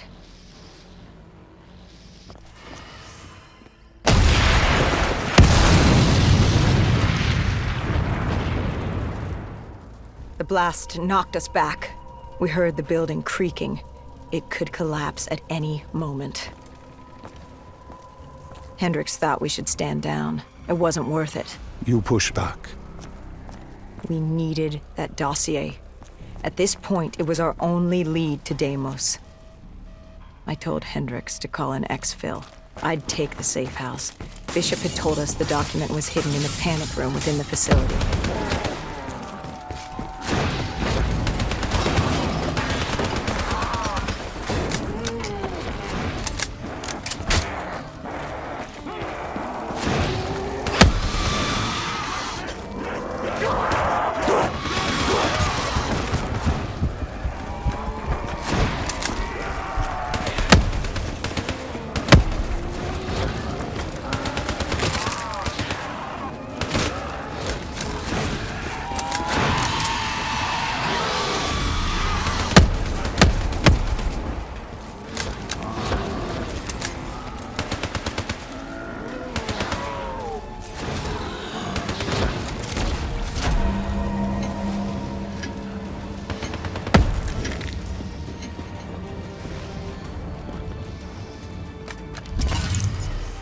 Who was in the panic room? Her. Kane. Our guardian angel. Someone had beaten the hell out of her. Go Yulan. She was there for the same thing I was. The same thing our friend was. The dossier. Do it.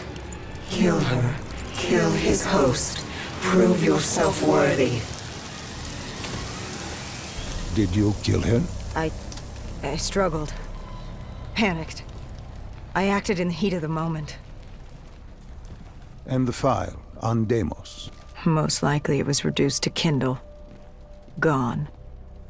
Or so we thought. Hendricks called in transport. Singapore was another dead end. But we needed a few answers from Kane. Starting with who the hell was she? And what was she doing in an abandoned CIA safe house? The truth proved more eye-opening than we could have imagined. After the aquifers, we certainly hadn't expected to see Kane again, let alone here. She wanted the same thing we did. The data drive on Deimos. Better yet, she knew where it was. It was moved from the safe house to a CIA black station in the quarantine zone. Did she say why Gojulan was trying to kill her? It wasn't Gojulan. Julan was a puppet of Deimos, and Deimos wanted Kane dead. Guess he didn't like her very much. Did you trust her? No, not yet. Our guard was up, but if she could get us to the black station, it was worth a shot.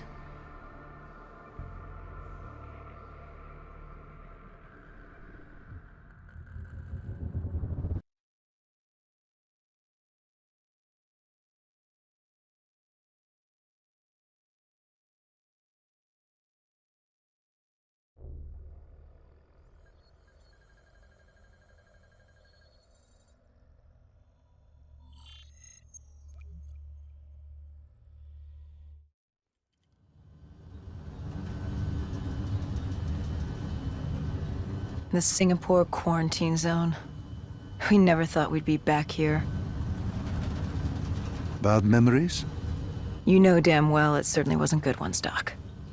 The place was a living, breathing reminder of the incident 5 years ago.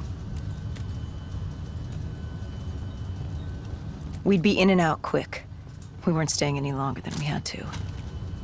Find out who this Deimos asshole was and get the hell out of Dodge.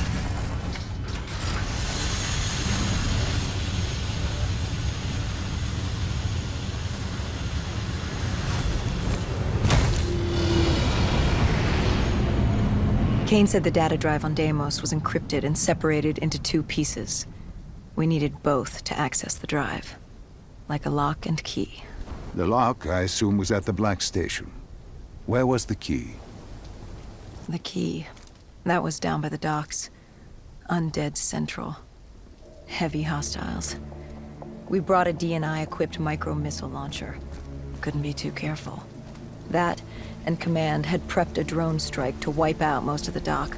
But with the high winds from the incoming superstorm, well, no guarantees it'd work. We grabbed our spike anchors in case we needed to be nailed down. After the docks, our rendezvous with Kane was set for an abandoned police station. Hendricks took point.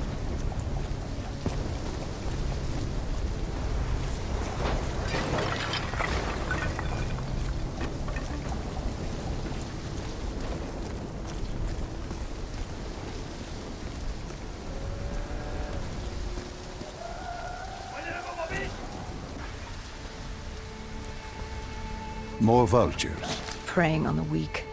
Since the fall of the Immortals, they'd inherited all of Singapore. Turned the place into some twisted version of the Wild West. After the events at the safe house, we caught their attention. They weren't exactly thrilled with us on their turf, and were taking it out on the locals to find us. Why didn't you step in? You could have saved them. Calculated risks. We needed to stay quiet and lay low. But there's always a chance, isn't there? Chance is a billion-sided die. You like the odds of that? If they didn't die today, they'd die tomorrow. If not tomorrow, the day after.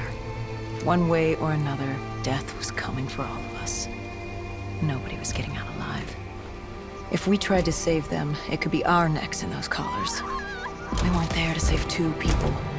We were there to save all the rest of us.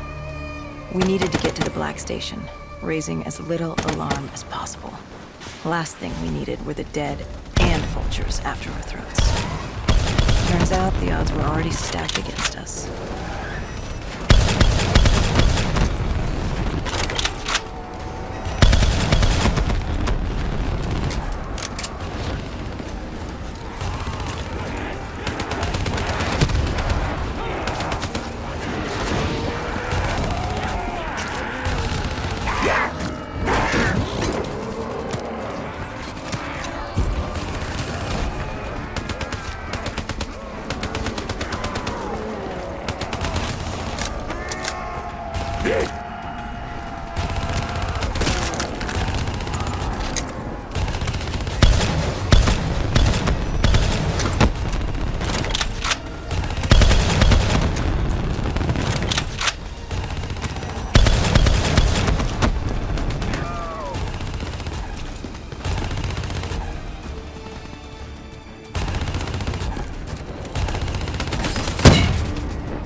Were picking up.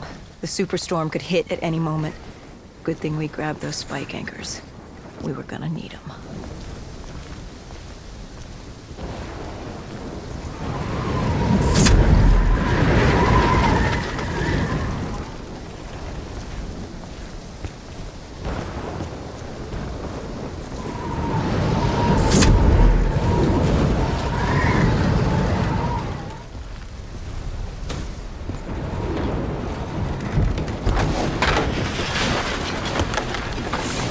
The plan was to wait on the drone strike. Once it did its part, we'd move in. The missiles were ineffective, the wind too strong, and now that ocean liner looked like it was about to rip free.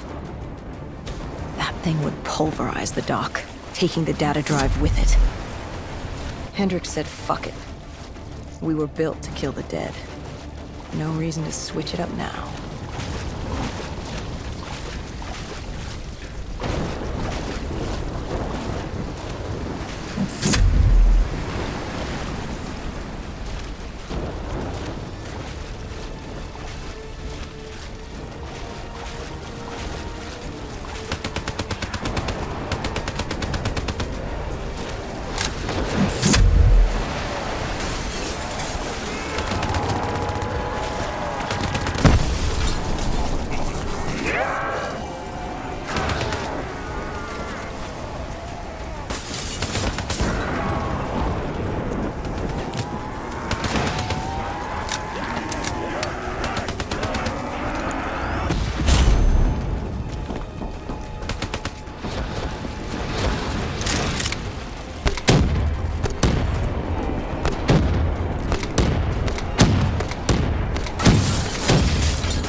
We secured the first part of the drive and uploaded the information to Kane.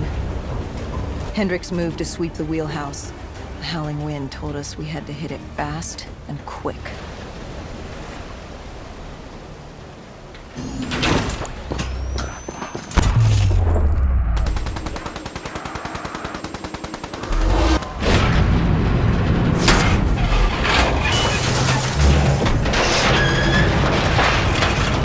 But of course, the superstorm hit sooner than expected.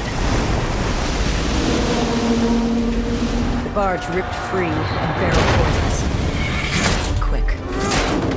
And hang on for dear life.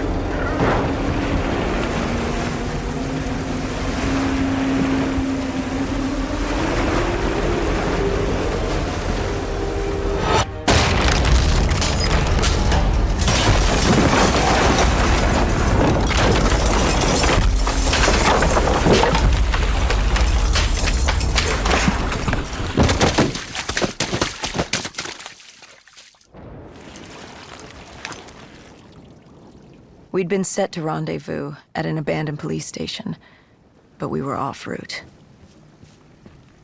We cut through the flooded subway to save time.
With the dead cleared out, we moved toward our rendezvous.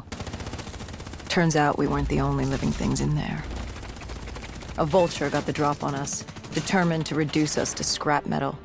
He'd hit a big payday with us cornered. You were a payday to him? How so? We were dead killers. You break us down to spare parts, you can fetch a pretty penny on the black market. But you were there to fight the dead. You were an ally. Maybe in 2070, when we were the saviors of mankind. By 2075, everybody wanted a piece of us. This guy would have gotten his share, too. But Kane did her part to make sure that didn't happen. She was well trained.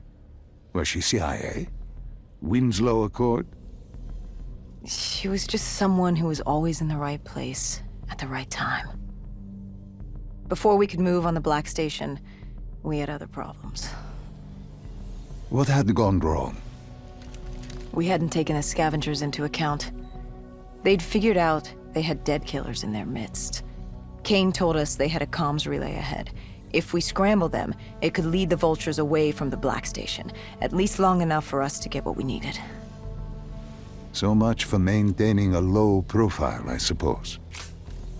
What did I tell you? The thing about dead killers is there's always a plan B. You don't create the problems, just the solutions. You adapt to what's thrown at you. Adapt or die. Yeah. Adapt or die.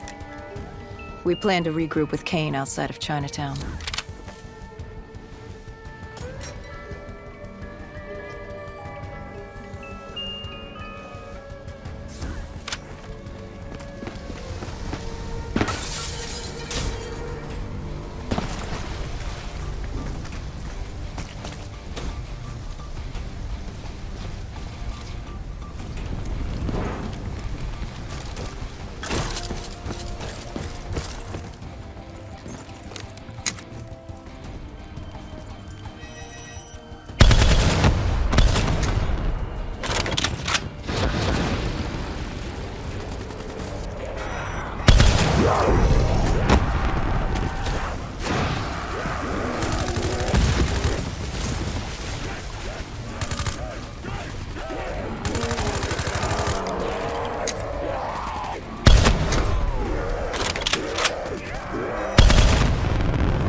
With their comms scrambled, we had one less nuisance to deal with at the Black Station. Now to get the drive and get the hell out of this shithole.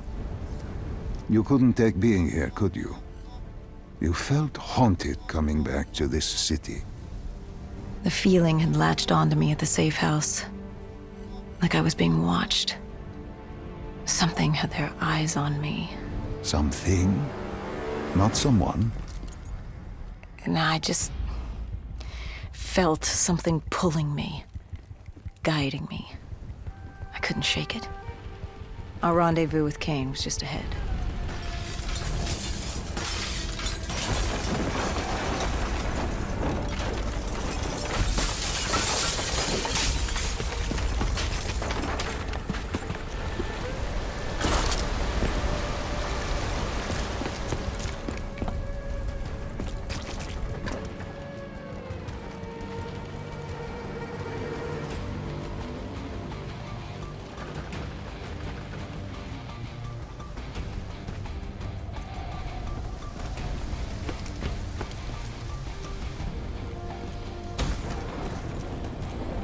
By the time we rendezvoused with Kane, the dead were crawling all over the street. What was Kane's plan? Hit him in the gullet, then bag and tag. Gotta admit, the girl wasn't afraid of a fight. She seemed to welcome it, relish it. Like yourself? Like a berserker. Like a dead killer.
What did you find in the Black Station? Slaughtered CIA staff. We weren't the only ones looking for the data drives. It was a gruesome scene. Kane quickly assembled the drive. What did you learn? Did you find the information on Deimos? We found a dossier. A diary, really. A living testament of what happened 15 years ago, and in the years since. It explained Project Corvus, a CIA mind control experiment. These scientists had combined two ancient biochemical compounds, Nova-6 and something called Element 115. They fused them together, created a chemical cocktail, and injected it through their test subjects' DNI. They wanted to control them. Control them? Those corpses, below coalescence in Project Corvus, they weren't patients. They were prisoners, the criminally insane. The scientists believed they could make them well again, make people better. But instead, they opened the gateway. A gateway to Malum. It's another dimension filled with absolute evil. It sounds crazy even saying it now, but they opened it not realizing what they'd done, and they let him through. Deimos. Deimos, demigod of dread and terror. He caused the coalescence disaster, unleashed 6115 upon the world, creating the undead that roamed the earth. There were details on Taylor's team. They were working for Deimos. Helped him trigger Armageddon.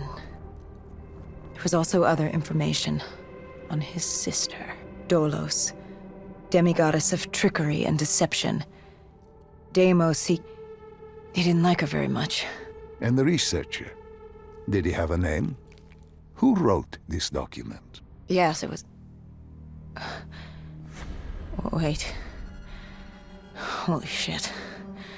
Dr. Salim. It said Dr. Salim. It was you. You wrote the dossier on Deimos. You were the man behind Project Corvus. Why didn't you tell me? You created Project Corvus, wrote the report. You pulled me along like you had no clue what I was talking about. If I had told you, the impact would not have been the same. You know that. That you could not recall is no fault of mine. After the Black Station, we had to find you. Find out what you knew. I was in Cairo at the time. Your friend, Khalil. He brought you to Ramsey Station, humanity's last holdout in Egypt. We knew who Deimos was, where he was from, but we didn't know why. He'd taken over the world, but to do what? To find out why, we had to talk to you.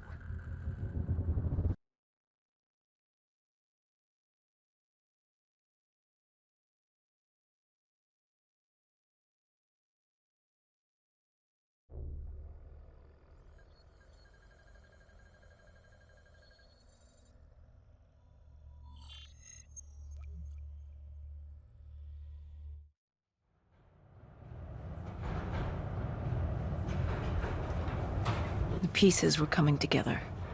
Virus 6115, Taylor's team, the undead. It all came back to Deimos. All we needed was you. Hendricks was unhinged. The idea his friends betrayed mankind to help a demigod. The concept alone was insane, let alone his friends' involvement. Kane was in it to the end. By now, she was as obsessed with stopping Deimos as we were. We weren't ready for Cairo, no matter what we thought. This place. If there was ever a place that was hell on Earth, this was it. It wasn't just the city. The entirety of northern Africa had fallen to the undead. The walls were covered with memories of the dead, those taken by 6115. Lost to this wasteland, the desert for the undead. It was the last place on Earth you'd want to be. But you chose to hide there. Why? For that very reason. I hoped no one would come for me. Why? What were you running from? From what you sought. Deimos. Khalil was waiting. He was holding you in an interrogation room. How was Khalil? Happy to see you. It wasn't a warm welcome. As far as he was concerned, we owed him one for grabbing you. More than a few men gave their lives to bring you in. He hoped it was worth it. He was angry? He was tired. Tired of fighting a losing battle. Khalil was a realist. He'd fight to the death for country. But he knew what was coming. And what was coming? Extinction. The undead changed everything. The NRC were hit first and hardest. We saw that in Ethiopia. The damage done by the dead didn't even take into account what the water wars did. When the continent dried up and the Nile River Coalition took war to Egypt over the Nile, the last water supply. They were so busy fighting they didn't realize it, too, had dried up. But the rise of the undead? How do you fight an enemy that doesn't need water? Khalil's rage wasn't misplaced. It wasn't personal. He was just barely holding on. What did you hope to learn from speaking to me? How to stop Deimos. Everyone has a weakness. The whole base was on edge. You could feel it in the air. The dead were moving on Ramses. An assault was imminent. Khalil didn't know how much time we had with you. Hendricks demanded to know why we weren't informed. How did Khalil respond to his anger? WA command was down. How was he meant to get his message through? Besides, they still had their dead system. They used to knock enemy aircraft out of the sky, but now they were used to eviscerate the undead. If any came too close, the laser cannons would take them out. Khalil led us to interrogation. He warned us our time was limited. No telling when the dead might attack. But if we could get answers out of you, maybe we could find a way to fight back.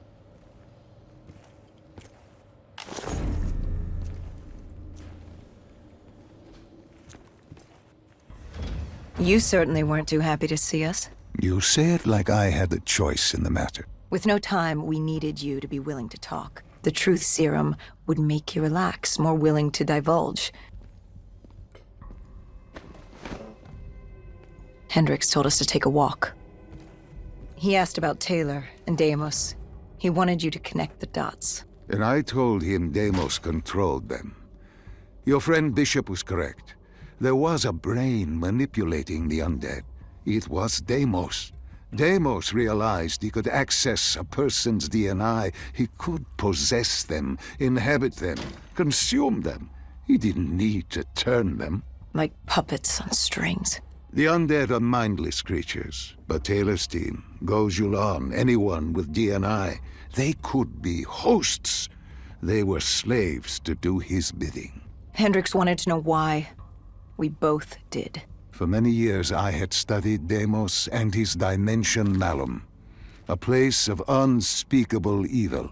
He had been pulled to Earth, yanked from his existence by accident.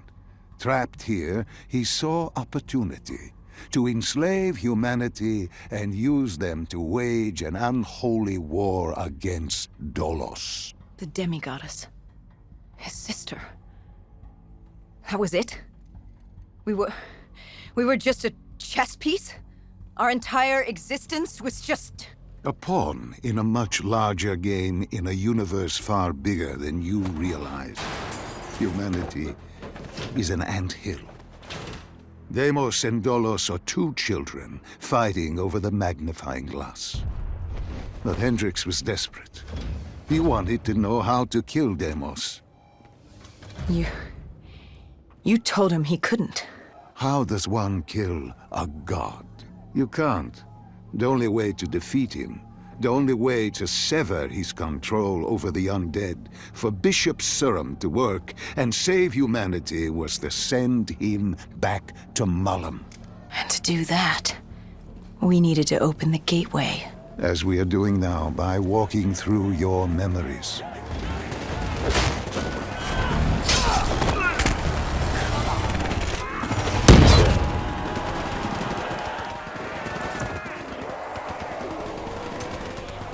The assault on Ramses was beginning. The base was about to be overrun, and we owed Khalil that favor. Time to take the fight to the dead.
We weren't ready for the station assault. I don't know how the dead got in, maybe an abandoned tunnel, an infected civilian, or maybe the vultures let them through. But at the end of the day, it didn't matter.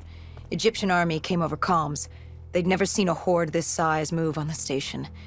If we had any chance to stop them, we needed to reinforce the eastern checkpoint, a narrow passageway the dead would need to traverse to reach Ramses.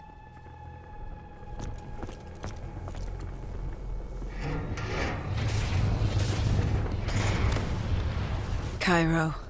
She was a city on fire, except for the Egyptian army and a smattering of civilians hidden away.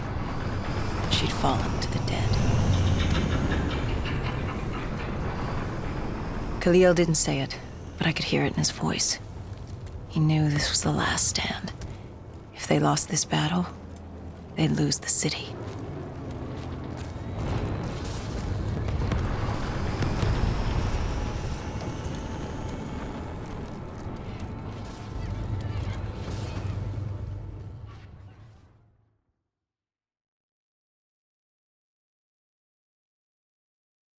What was Khalil's plan? The undead were moving on the eastern checkpoint.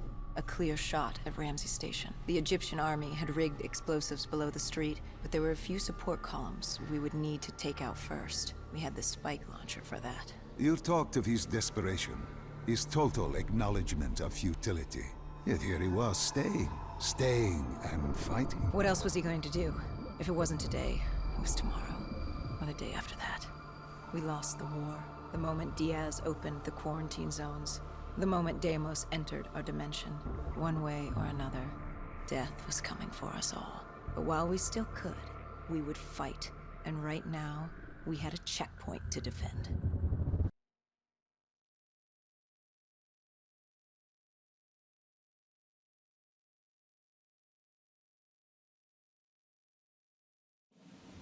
It was a simple, straightforward plan. Except our VTOL was shot out of the sky. The mobile blockade fell early. It wasn't just the undead gunning for us. Cairo was a no man's land, filled with the undead, rogue robotics, and scavengers. They were all converging on our position. If we were gonna pull this off, we didn't have time to fuck around. I grabbed the spike launcher and told Kane at HQ to locate the support columns for us to blow.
We detonated the last support column. We had to get back behind the wall so we could blow the street.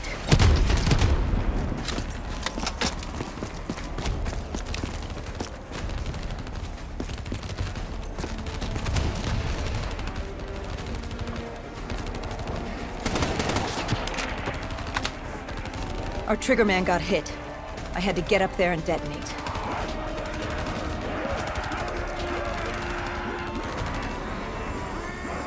I told Hendricks I needed a moment.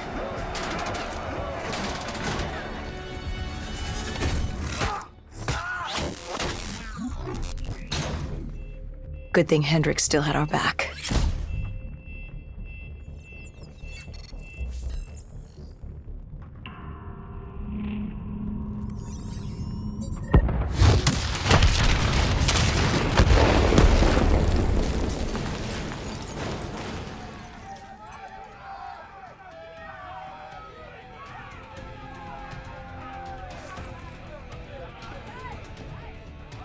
Khalil thanked us.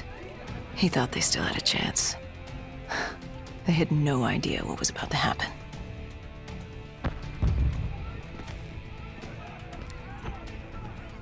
Egyptian Army Command came over comms. A scavenger had blown a hole through Sophia Square, and the undead were pouring through, headed for Ramses.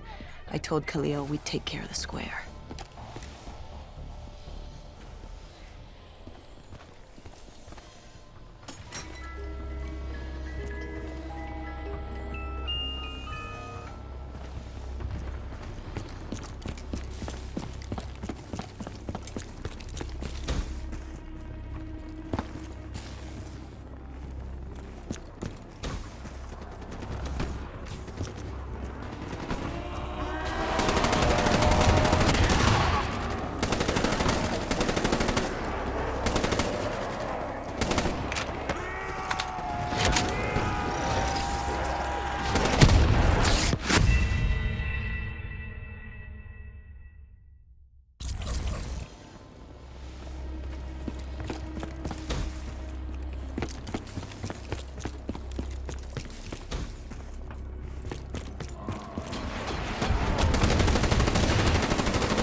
I gave Hendricks a hand opening the VTOL hatch. I heard screams. There was someone still alive. You went in to save this man? The odds of his survival could not have been great. You yourself said no one was getting out alive. Does that matter? I guess it was Khalil who changed my mind. There were so few of us left. If there was a chance, any chance, I'd take it.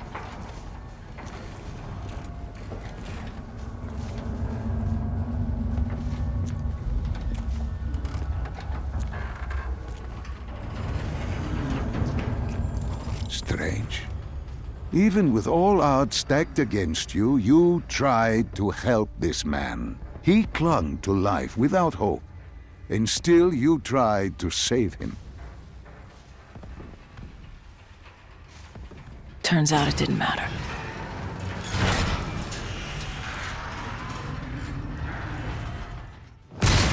Strange.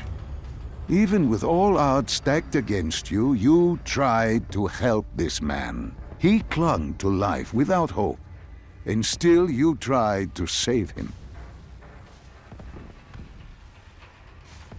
Turns out it didn't matter.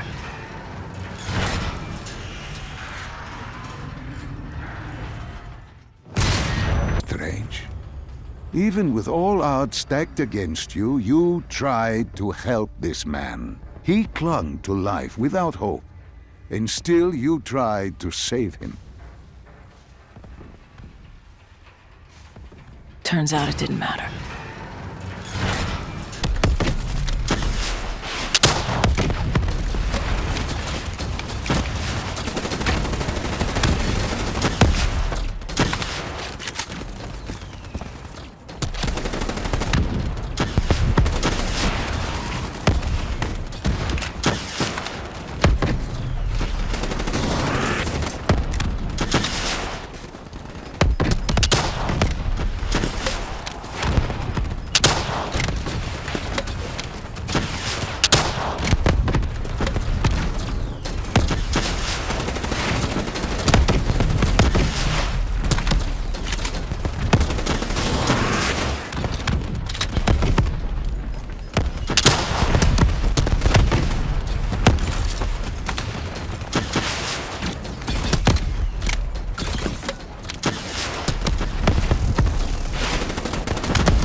It didn't take long for the vultures to drop a second ASP in the area.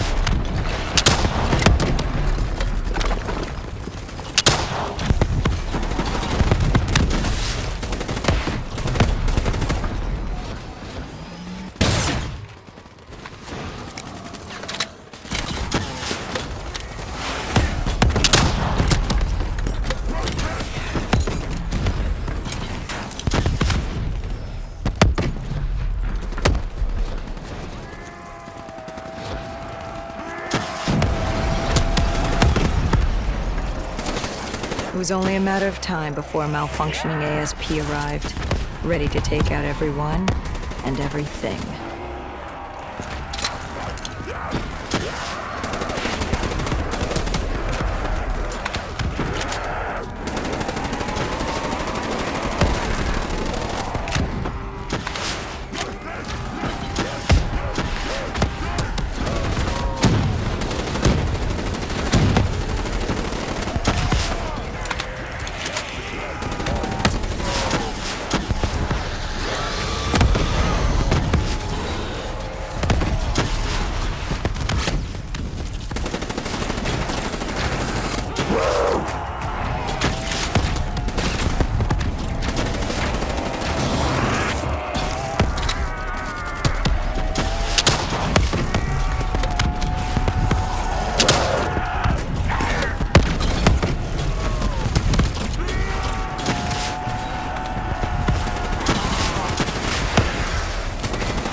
We cleared the plaza, but something was wrong. I could hear it. What did you hear? Nothing. And that was the problem. It took us a moment to realize what had happened. Something had taken out the dead system. One of the scavengers, maybe a malfunctioning biped. We saw reinforcements fly in, but it was too late. Khalil tried to reach Egyptian command. All we heard were screams. Ramsey's station had fallen to the dead. We got out of the open. Khalil, he'd reached a breaking point. There's no mistaking that look. That look of defeat, anger, frustration, hopelessness. You try to sympathize, you try to comfort. Doesn't matter. Then Kane came over comms. She'd picked up the location of Sarah Hall, another of Taylor's team. Her signal popped back up on the grid. We had traced her to Kebeshet, the sandy ruins of Cairo's Garden City. I told Khalil if there was a sliver of hope, we needed to catch Hall and find Taylor. If we did, and found a way to send Deimos back to Malum, we could undo all of this. And Hendricks? His mind was melting. I still didn't know what was sparking his behavior. He didn't want to go after Hall. I said he didn't have a say in the matter. He didn't like that. He attacked you. I told you, it wasn't him. It was that look in his eyes, like Gojulan, like Moretti, like Diaz. He wasn't buying this interdimensional bullshit. And why should he? What did he say to you? Salim lies. He didn't think opening the portal would save us. It would destroy us. The last time it opened, evil came through. Why would this time be different? He said Deimos was trying to trick us. He said you were lying to us. Are you? This is wrong. This is all wrong. You said opening the gateway would save humanity. It was the only way to defeat Deimos and send him back to Malum. But opening the gateway would let the forces of evil through, allow them to conquer Earth, enslave us. Wait, we didn't meet at Ramsey Station. That didn't happen. You're feeding me false memories. Be careful, my child. Tread lightly, or you are liable to offend me. We contacted Khalil, inquired about you. He said you were dead. You died some time ago. I saw you die. When I was with Hall, inside her mind, she showed me the truth. Who are you really, Doctor?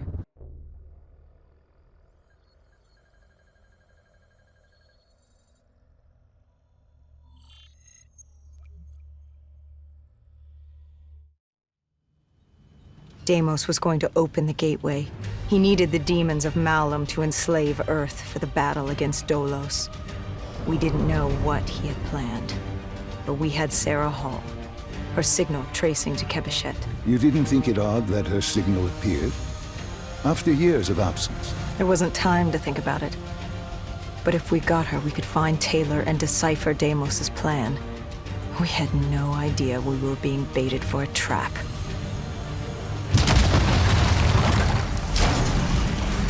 She was waiting. She knew we were coming.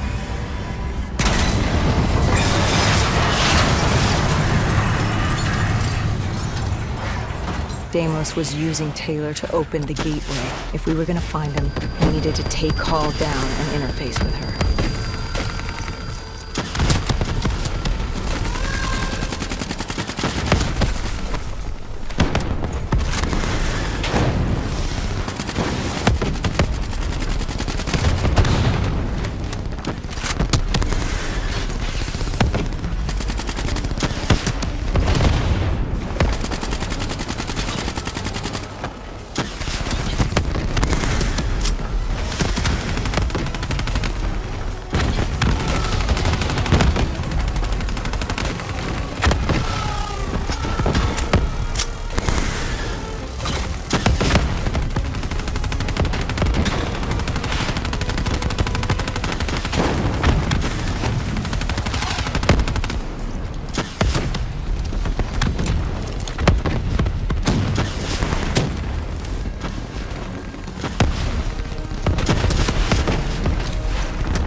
I'd interfaced before.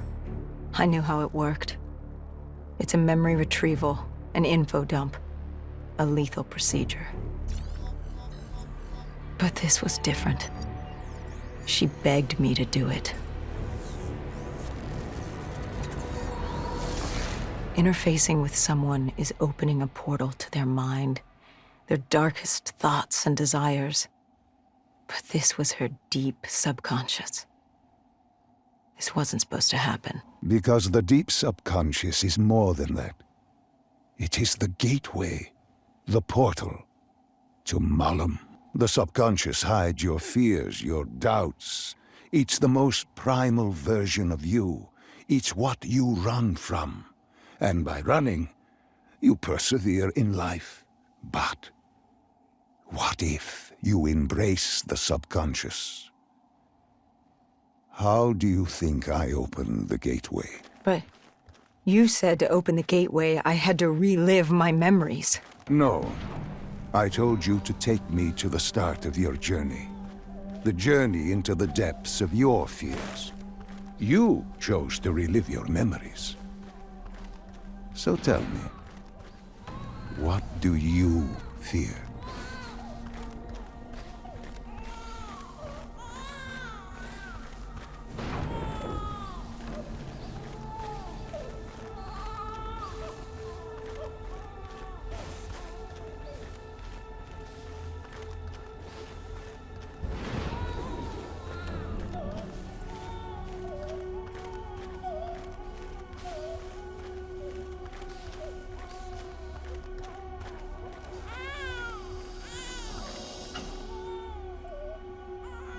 Please, why are you doing this? Why are you scrambling my mind? Don't make me do this! You don't have a choice. You haven't had one since you picked up that child. Since you embraced Sarah's fear.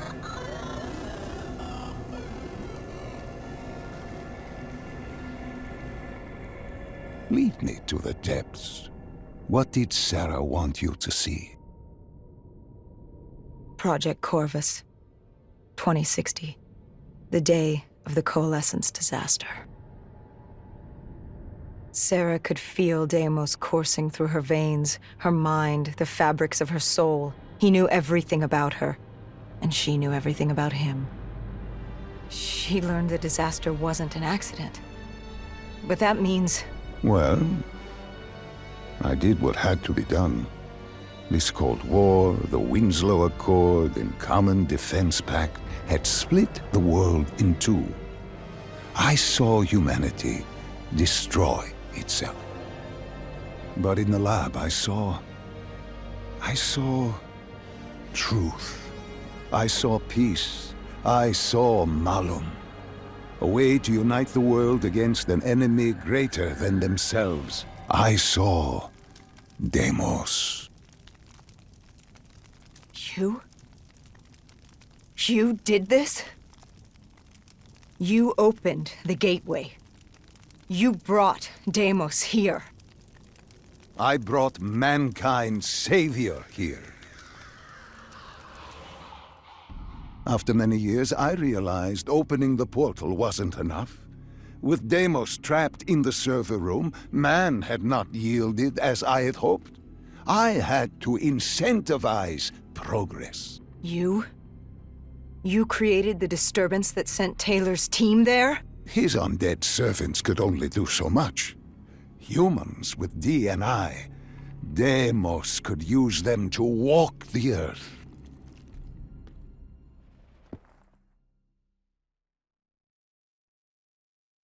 Hall told me that she had no idea what they were getting into, but they had to follow standard operating procedure, which meant locking down the site. And interfacing with the location's primary systems in the server room below.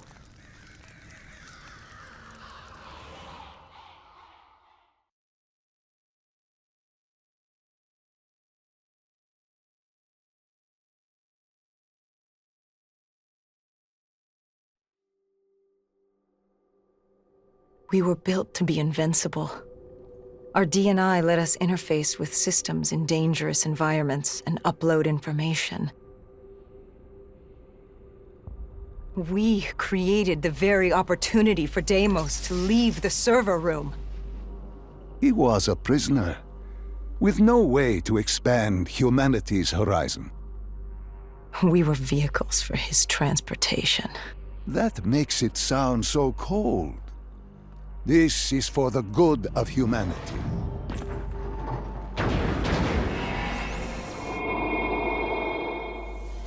Tell me, what did Sarah fear? Failure. At the Academy, she studied the battles of World War II, the bravery of these men. She feared she could never match their heroism. She feared she didn't have real courage. She ran from it. She had nightmares of Bastogne. As she entered her subconscious, she gave into fear, let it pull her away.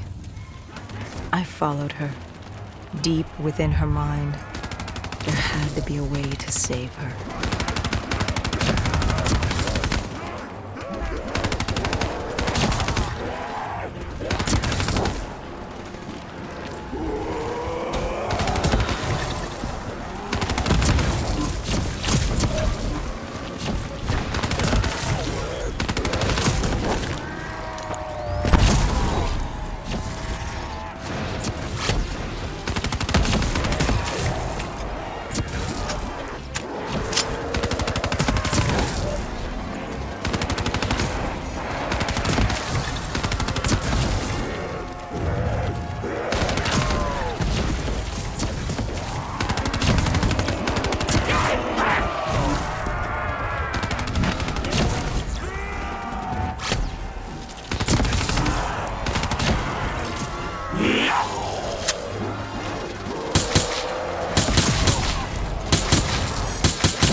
The world began to fall apart. We heard his voice. Deimos. Sarah, listen to the sound of my voice. I will have my army and my kingdom. All that remains is her sacrifice. He was trying to consume her, and he wasn't about to let me stop him.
Fracturing, stretched between our dimension and his.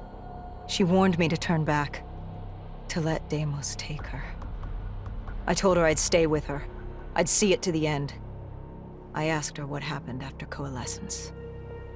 You were deep within her subconscious. at the threshold of another dimension. You seem to embrace the journey. You think I wasn't scared? I was terrified. There was no way to make up for what I had done. But I had to try.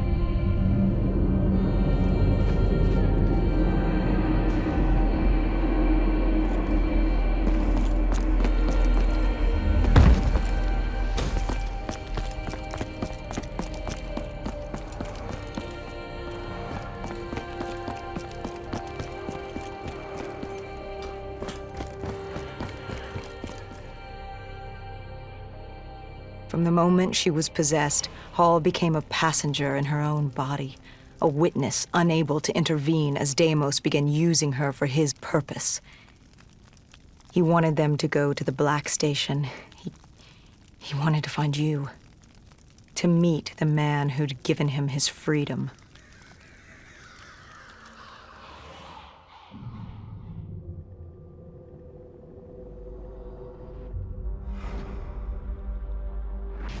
He slaughtered the staff. Ravaged them. Why did he kill them? I wasn't there. He was upset. And he wasn't happy to learn of the documentation of his existence. It was not time for his big reveal, his masterpiece. He was angry. When he found the data drives, he couldn't access them. Part of the drive was missing. He couldn't purge the information as he hoped. The piece Hendricks and I recovered from the docks. Someone had hidden them from him. Someone knew he would come. Someone was trying to stop him. Deimos didn't want Sarah divulging his secrets to us either. He ripped us from that memory.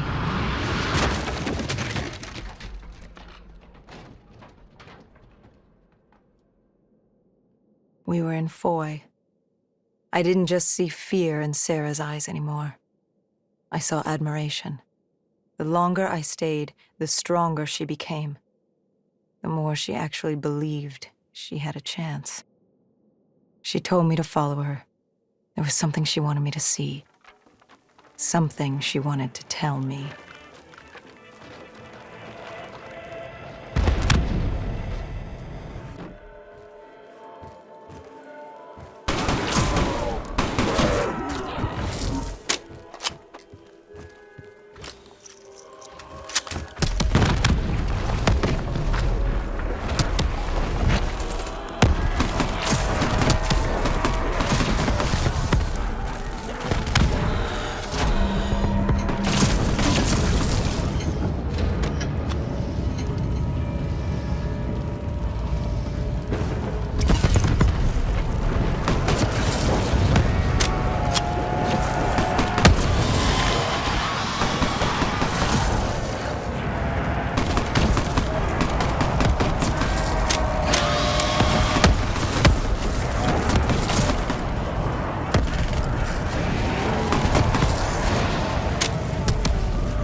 There was a chapel ahead of us.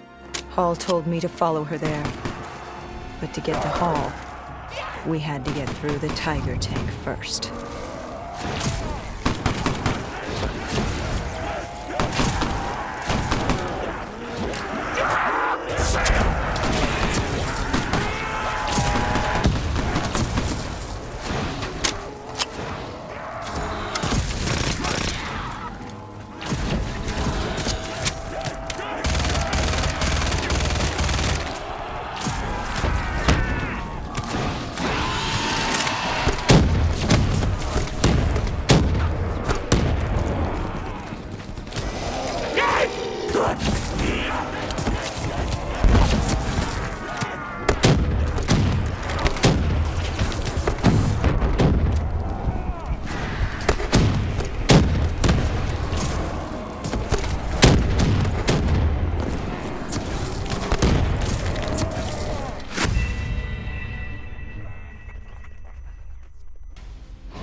Found her in the chapel. I tried to approach her, but Deimos had other ideas. He was desperate to separate us and evict me from her mind. He wanted her, and I was getting in his way.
She told me to approach her.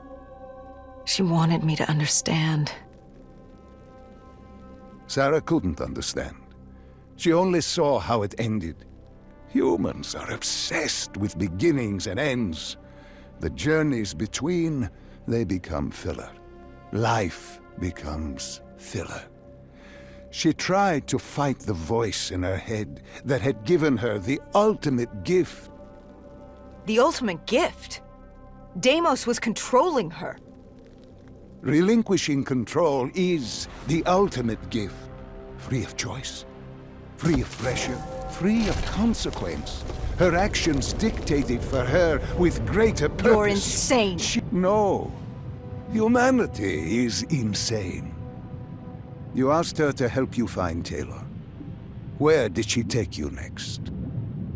Deimos needed Taylor to open the gateway, so I had to know how, had to know what Deimos was planning.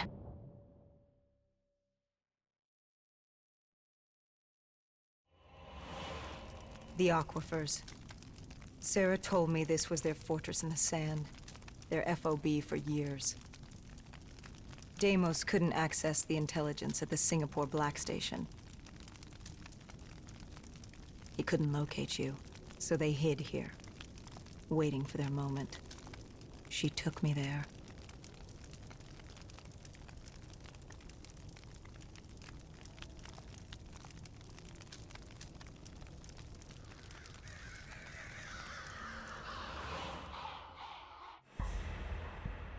There's something I don't get. You made this happen. You've pushed for the annihilation of Earth. But Deimos wasn't using you. You weren't his puppet. What's in this for you? Why are you doing this? Are you an undead sympathizer? No, my child. Dr. Salim was not a sympathizer. He was so much less than that. He was so much more insignificant than that. Was? Wait. What do you mean, was? I must say, I'm impressed with how delusional you've become. You had completely forgotten this memory. They found you. They tortured you for information, but this doesn't make any sense. You were an ally. You enabled him, freed him. Dr. Salim was no ally. He was a tool. An instrument I enabled. He was a blind idealist believing he could make the world a better place. That I could save humanity, that he could save humanity. He thought I'd found him to thank him. Me. A god. Thank a mortal. I found him to seize power from him. No. Even now you still hide from the truth. Corvus had been destroyed in Singapore. I needed it to open the gateway. That was why I had kept Salim alive. He worked with a colleague, Kruger. And they built me a new Corvus at Coalescence headquarters in Zurich. One which I could use to open the gateway. So I had no further need for the doctor. She knew what was coming. All that remained was her sacrifice. For her to join my ranks and eternal damnation under my command. I am humanity's salvation. A savior giving purpose to a lost species that deserves far less. I am Deimos.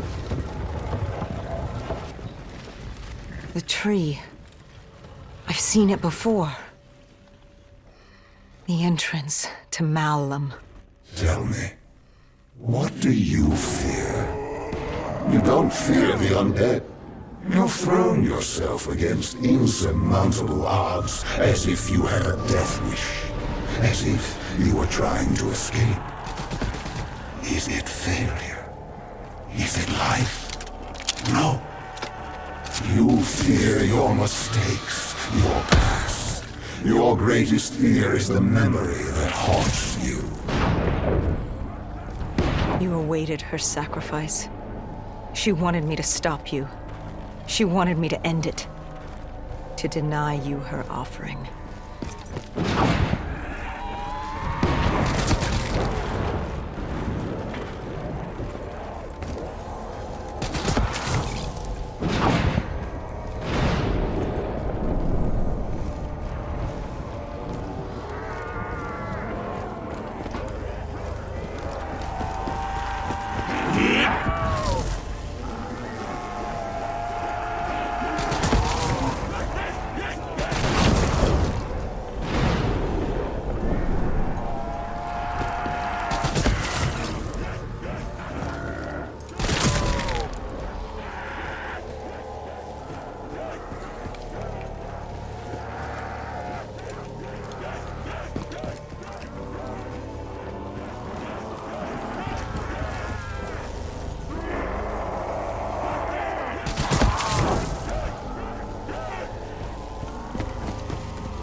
You wouldn't give up.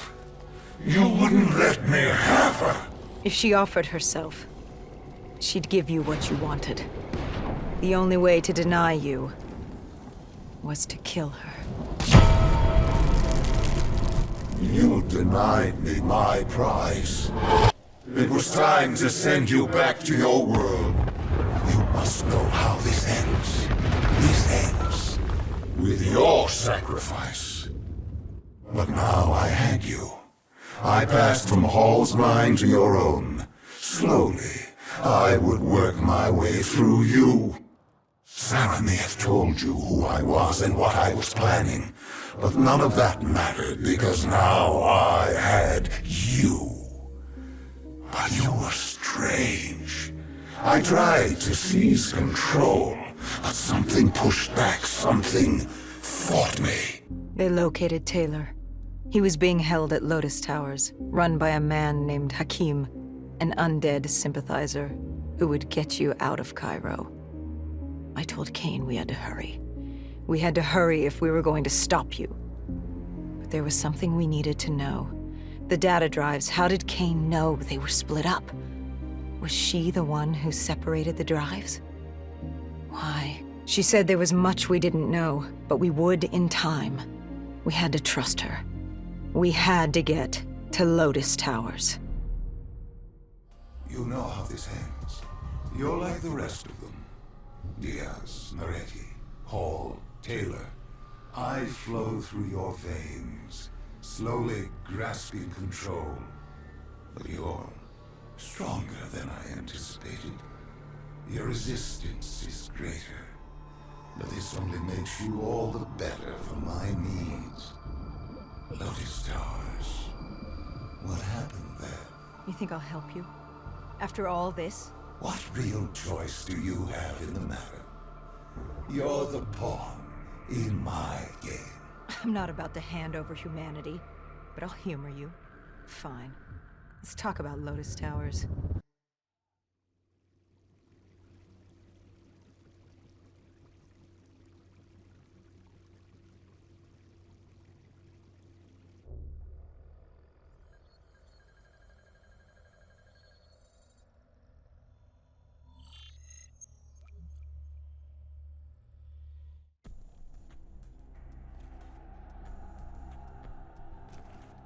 Lotus Tower was one of many megastructures in Cairo. Hakim was the self-appointed slumlord of the vertical city.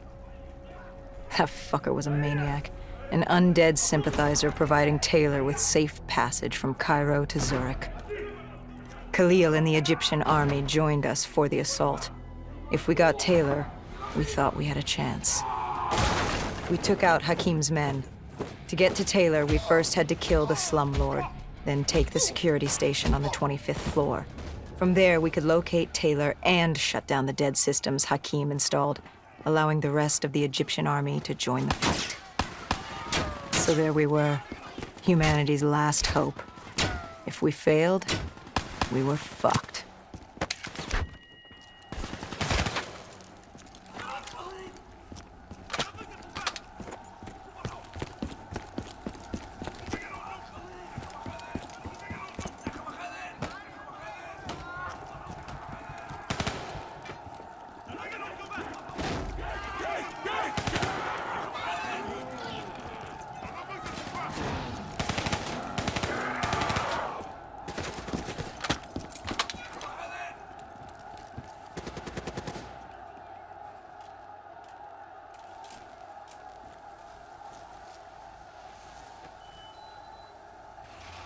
Do as he asks.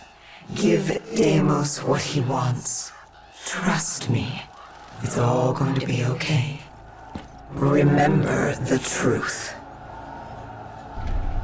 We made quick work of Hakim.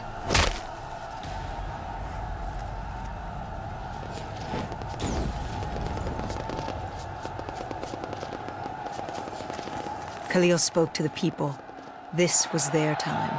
Time for the living to take back this city of the dead.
Khalil had a mobile shop in place. We could use it to get to the 25th floor.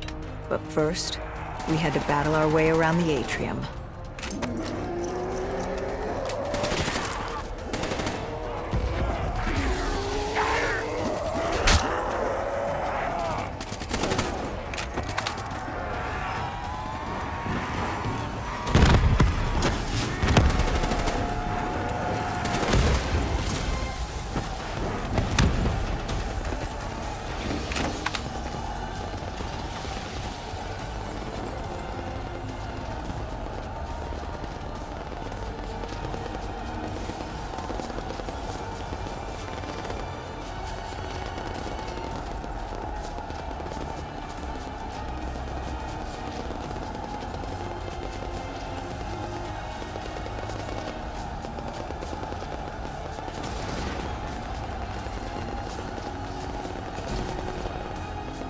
Once we took the security station and killed the dead system, Cairo air support could move in.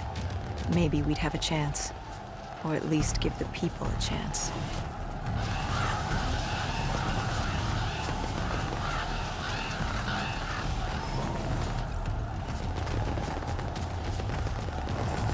And then we were coming for Taylor.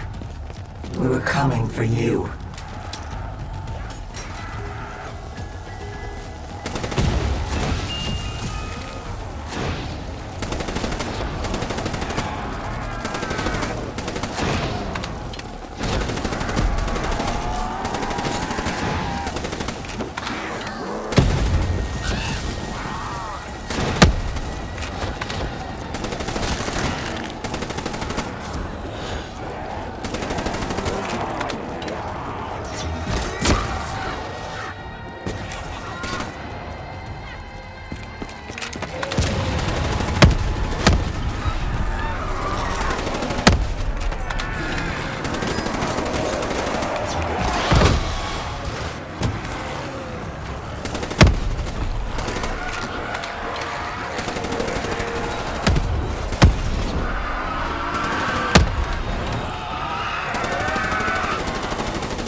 The security station had gone under lockdown. We found a way through the air ducts ahead. Hendricks opened the path for us. The delay irritated him, but then he wasn't himself.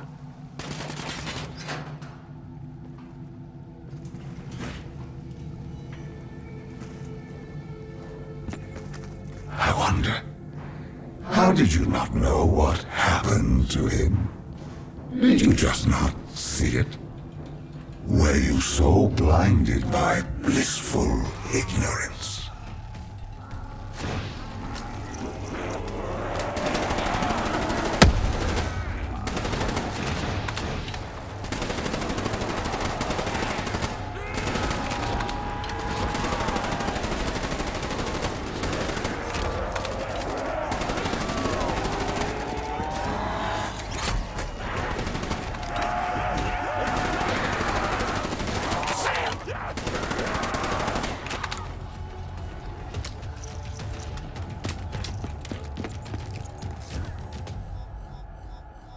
Kane set the deads to overheat. Egyptian army VTOLs would join the fight in a few minutes.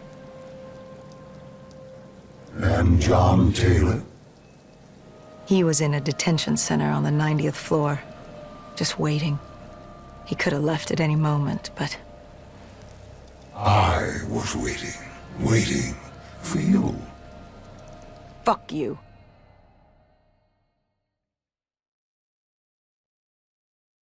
What was it? I must know. What was in your mind that refused to fall in rank like your friends had? Even now I am without answers. Even the all-powerful and all-knowing are neither all-powerful or all-knowing. Do you know who I am? Can you comprehend what I have seen? Millions of timelines, universes where the coalescence disaster never happens, ones where it occurs, but instead of opening the gateway, it gives birth to a new life form. And that's just Earth, let alone the rest of the universe. The very notion that I can achieve such greatness and not control a mortal is insulting.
Hendrix was stretched thin. You'd broken him. I enlightened him, like I did you. Look at the false memories I created for you. I tried to remove your near-death experience in Ethiopia. I added myself to your memory of Ramses. I protected you from what haunted you. I wanted to make you understand my motives. Right. This war with your sister, Dolos? What's it say about you that the only way you can defeat her is by enslaving backup? Don't you dare mock me.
And there he was.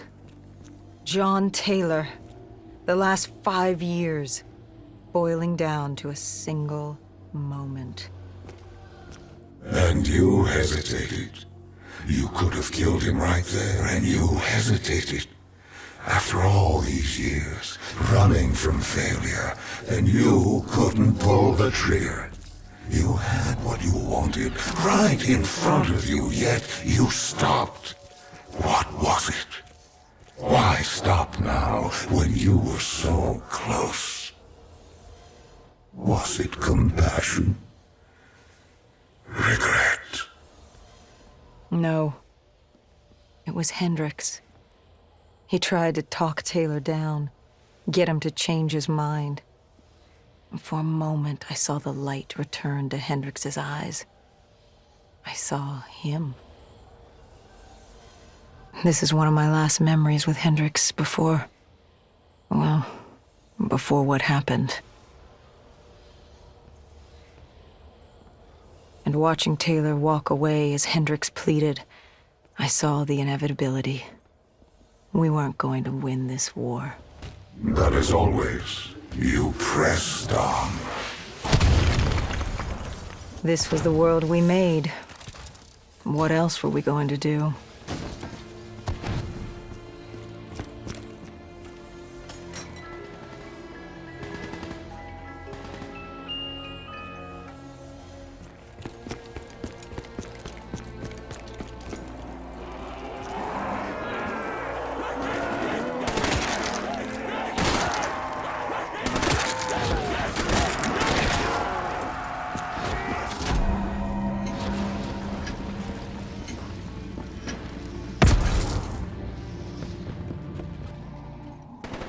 Let them come. Like puppets on strings. What choice do you have, Deimos? This is the world you made for yourself.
Taylor was gunning for Tower 2.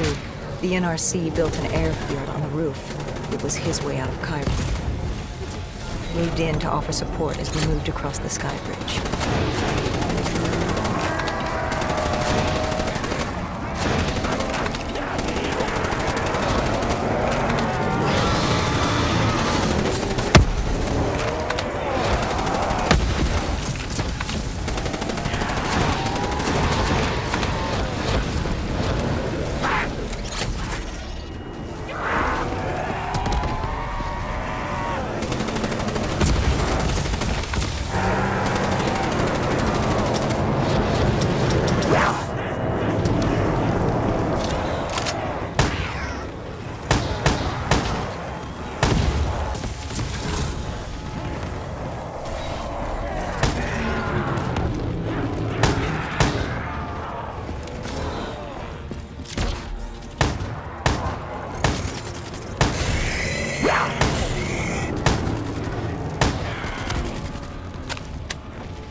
What happened when you entered Tower 2?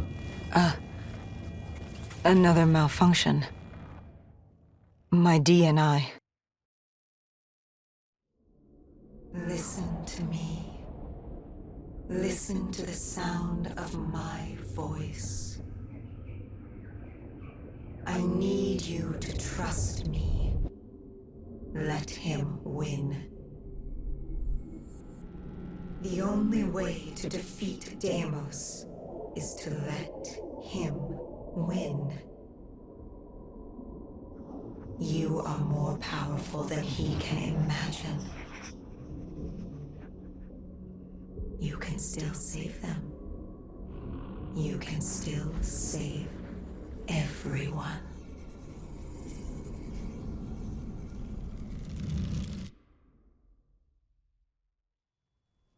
Hendricks snapped us out of it. Tower 2 was an inferno, an abandoned robot factory crawling with malfunctioning robotics and the undead. We had to move.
I must admit, our conversations, talking to you now, it has been quite the journey. Even now, you still resist submission. I don't think I've ever met a human like you.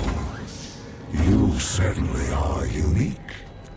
You really gave humanity a fighting chance. By this time, you knew I was baiting you. waiting for you. I had no need for Hendrix. He wasn't interesting. I wanted you. I gave him something to keep him busy. You came after me.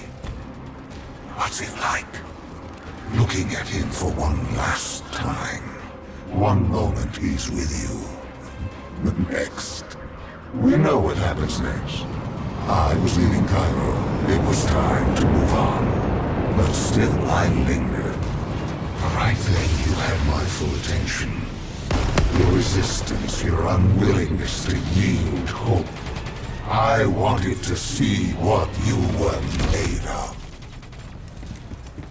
A mothership. The only way to bring it down was by taking out its thrusters. I needed something more powerful. And you threw everything you could at me.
The mothership crashed and pinned me on the roof.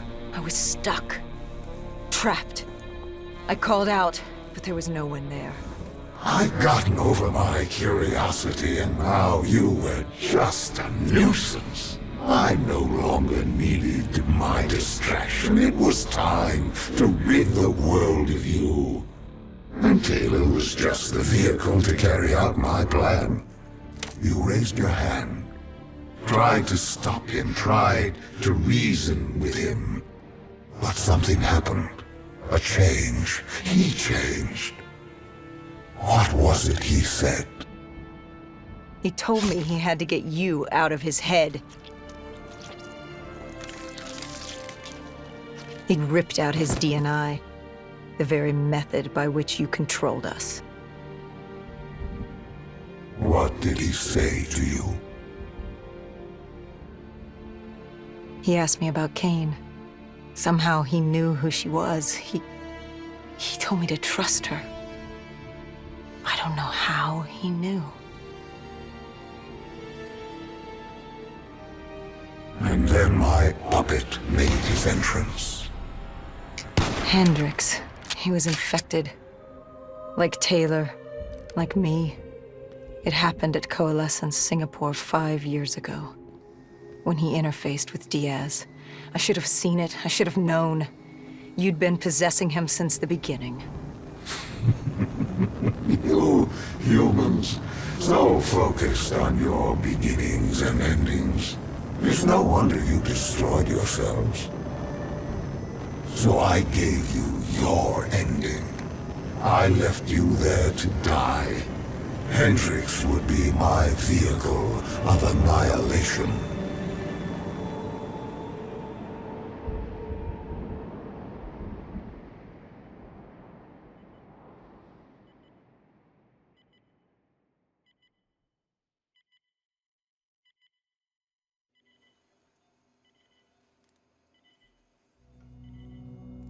But your guardian angel, she wouldn't let you die.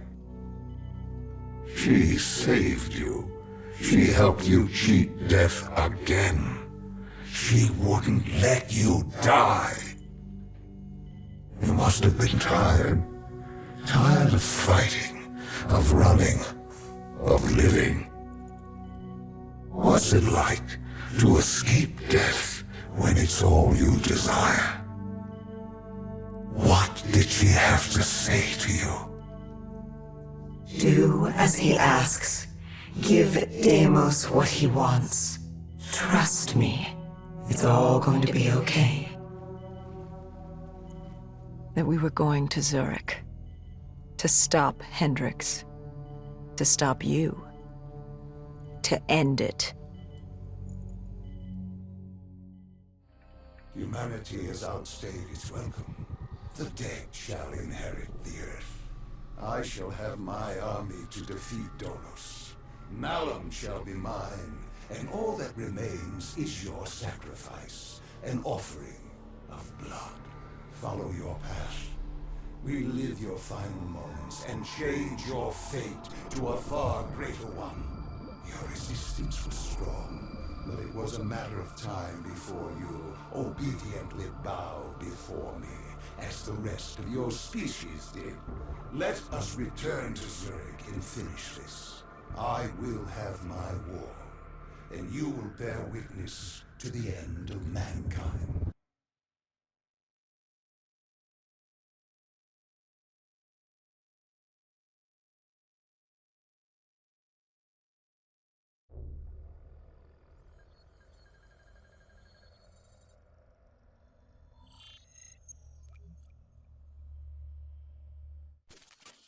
With Hendrix as my vehicle, I stampeded towards coalescence, leaving pandemonium in my wake.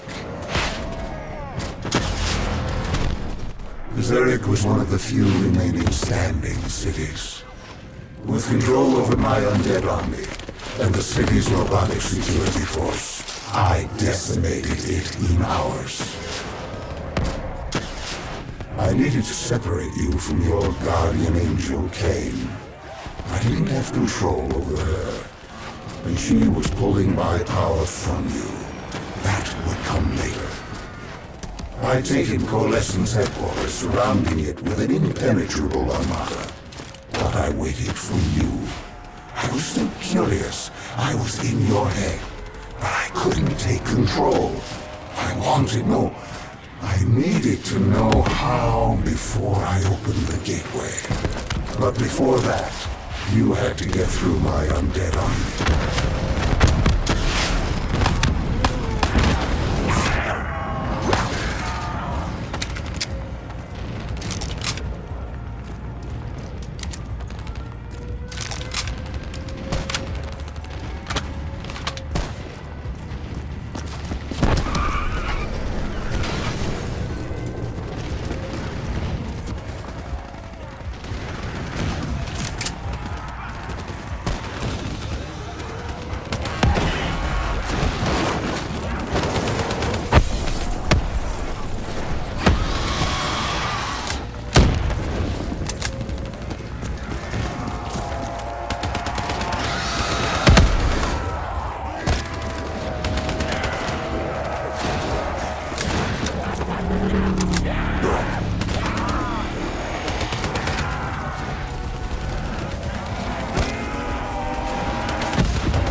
The city systems had gone haywire.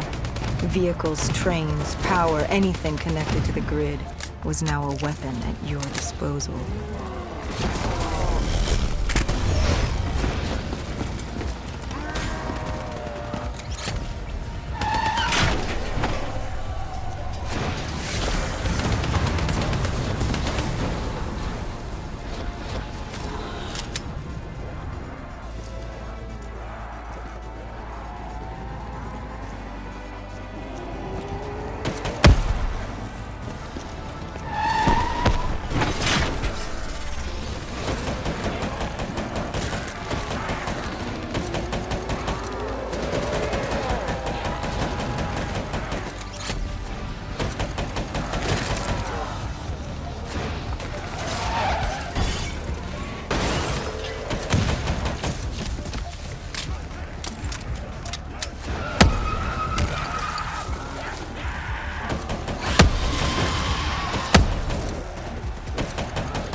You used Hendrik's DNI to plug into the system. We could see that from the carnage you unleashed, but we didn't know how bad it was yet. WA Command came over comms. They were experiencing robotic system malfunctions all across Switzerland.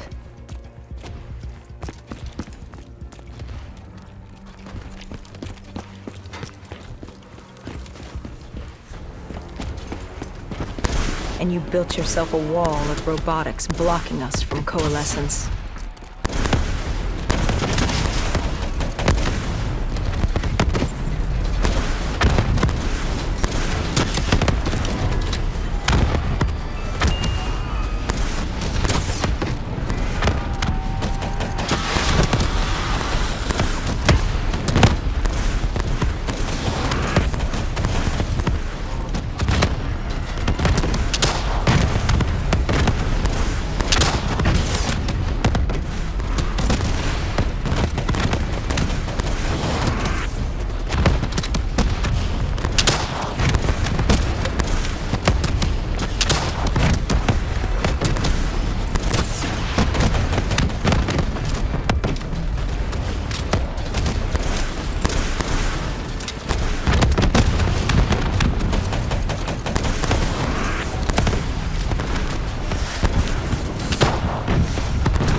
By the time we made it inside, you'd extended beyond Switzerland's grid. You'd seized control of WA Command. All remaining robotics protecting the world from the undead were now only loyal to you. You'd done it. It was the beginning of the end of mankind. All that stood between you and domination were the two women in that lobby. And soon that too would be dealt with accordingly.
You trapped us in a decontamination room.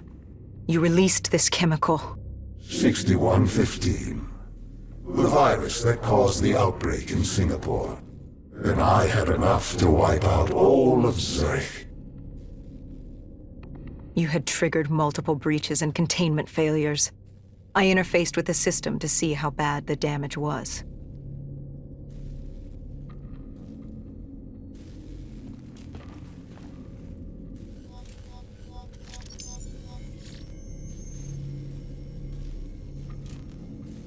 And Kane acted as I predicted. She sacrificed herself. The room was flooded with 6115, and the system reset was in there. But wait. No. There was a problem. What had you done? You lied. You tricked her. There was no breach. She sacrificed herself for nothing. I ripped her from you. She could toy no more in my affairs. The dose I gave her wouldn't even turn her. It would simply kill her. I will never understand your species. You sacrifice yourselves for so little. Look at her. She gave her life for something that would amount to nothing. You tie yourselves to emotions, forcing you to act impulsively, without considering what could happen. You give your lives because you believe there's something to gain, as if a heavenly body would fall to its knees and worship you for your good deeds. Keep moving. You're almost there. Do you remember this place? What happened here? You found Kruger, the one who rebuilt Project Corvus. It was time to open the gateway, and Kruger was proving difficult, unwilling to fulfill his task. But he was equipped with DNI like yours. There were easier ways I could persuade him. I could become him. I couldn't let you. I told Hendricks to stand down, or I'd take him down myself. You were desperate to convince him to open the gateway. You were relying on me being unable to shoot my friend, but I eventually did. We shot each other. I bled out on the floor and died, with Hendricks, stopping you! But now you will shoot first. Change the memory. Don't wait for him to turn on you. Kill him. Change your fate. Let him win. Everything will be all right. Good. Now sacrifice yourself.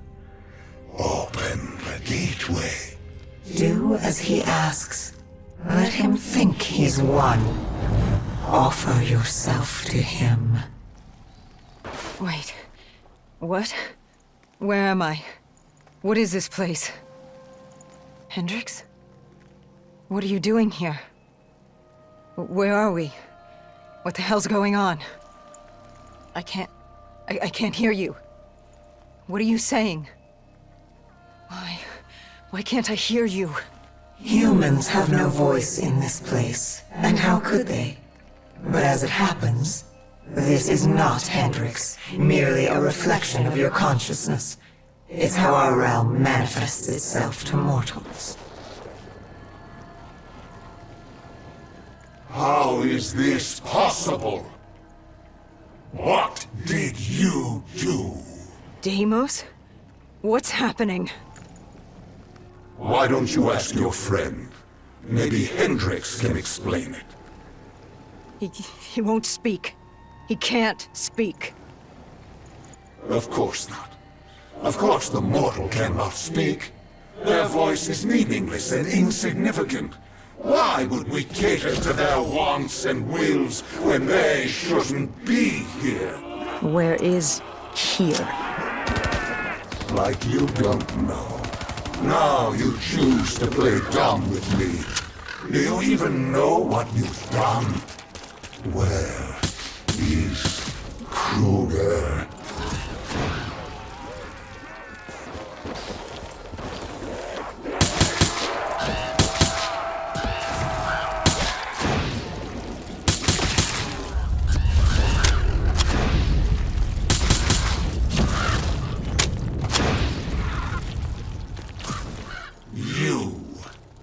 You did this. You made this happen. Answer me, what did you do? And yet, we have another voiceless mortal. I can do little with you. I should not be here. This wasn't the plan. I was to open the gateway, not pass through it. And still you can't speak. You move your mouth like a child, but you do not speak. I am Deimos, demigod of dread and terror, and you will not speak! Look at him, angry at his circumstances, in his attempts to be heard. But it's curious. How can you speak? You're mortal. Or at least so you would have me believe. Deimos, I don't know what you think's happening. Enough!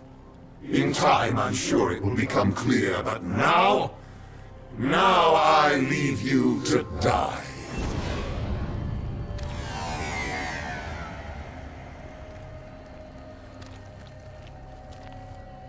Hello? Who's there? Where am I?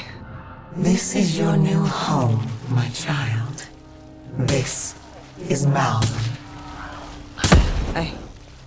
I recognize your voice. You've spoken to me before. I am the reason you're still alive.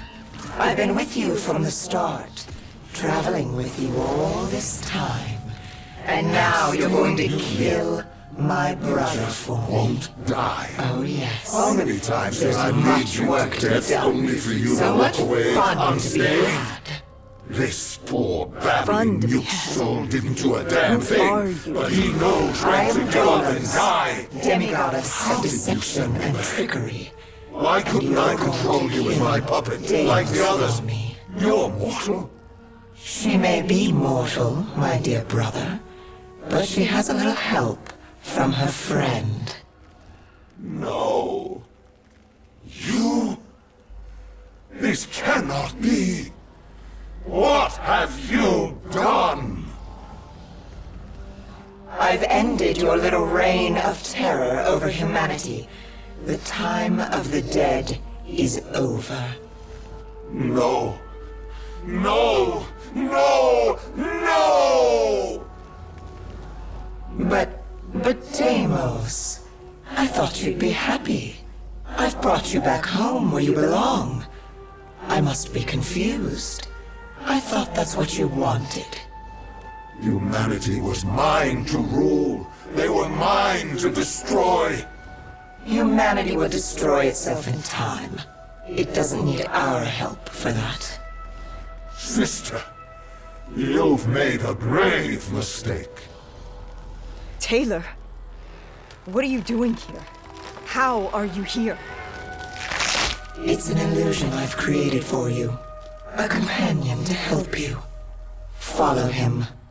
Where is he taking me? To Deimos' hearts. To destroy him, you must first destroy his hearts.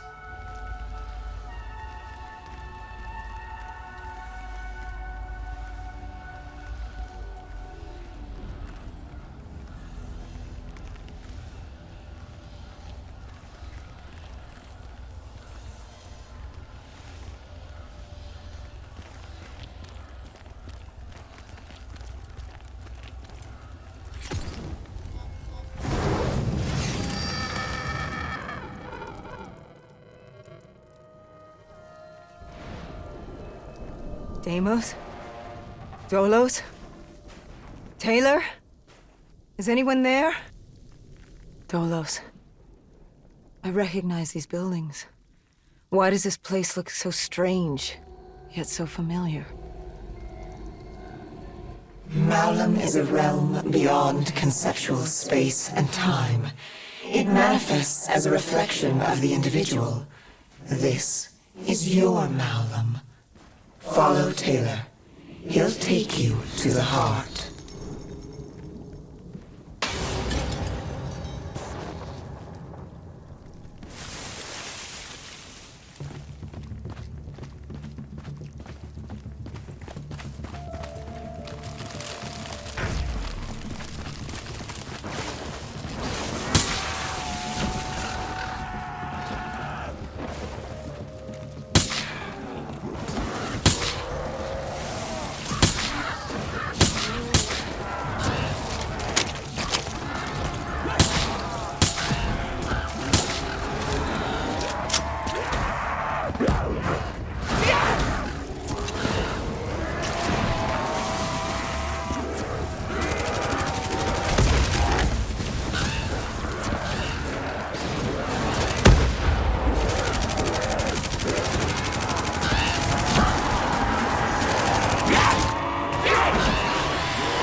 This cold world is damned and consumed by death. It's outstayed its welcome in the known universe. Father won't be pleased. What better time than now, I suppose? You think I will let you do that? Of course! You were never particularly good at anything. You were built to kneel, not rule. What's the human expression? Always a bridesmaid, never a bride? I will destroy you!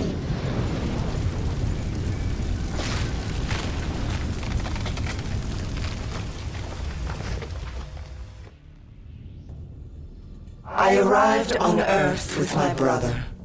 I lay hidden in shadow. Deimos never knew, but he's a simple creature.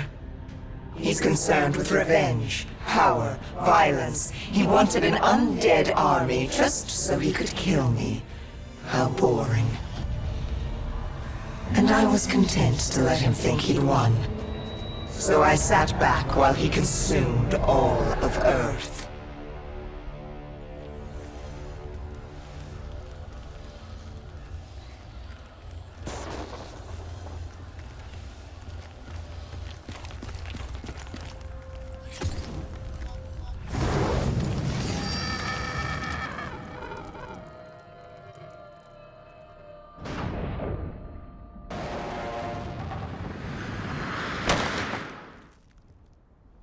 You realize the futility of your actions?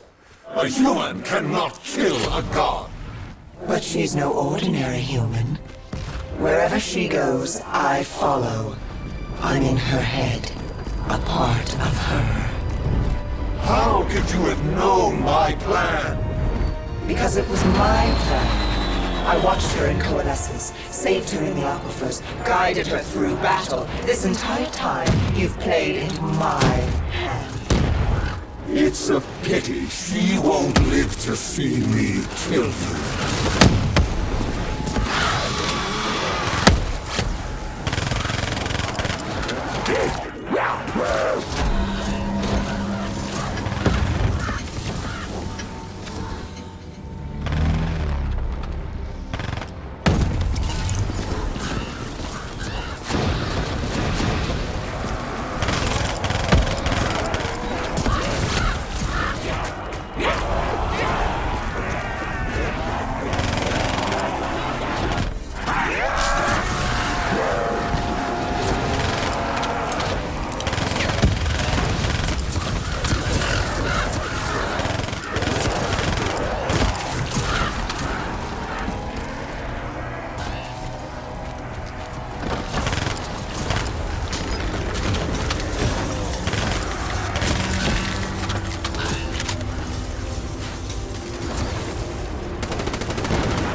Dolos, you were Cain? You were with me the whole time.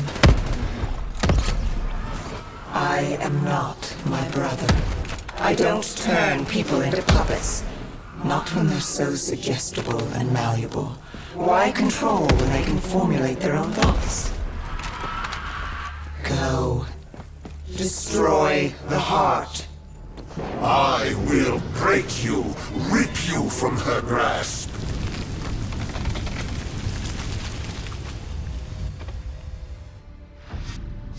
found us easily. All it took was for the Doctor to create the disturbance. Deimos thought he'd manipulated Salim. I had my fun watching my brother play with his toys, but I was bored. It was time to go home. You let him destroy humanity. Oh, relax. Humanity will be just fine. Without Deimos, Bishop's cure will work. Humanity will return to its boring, uninteresting self. Don't you worry your little head.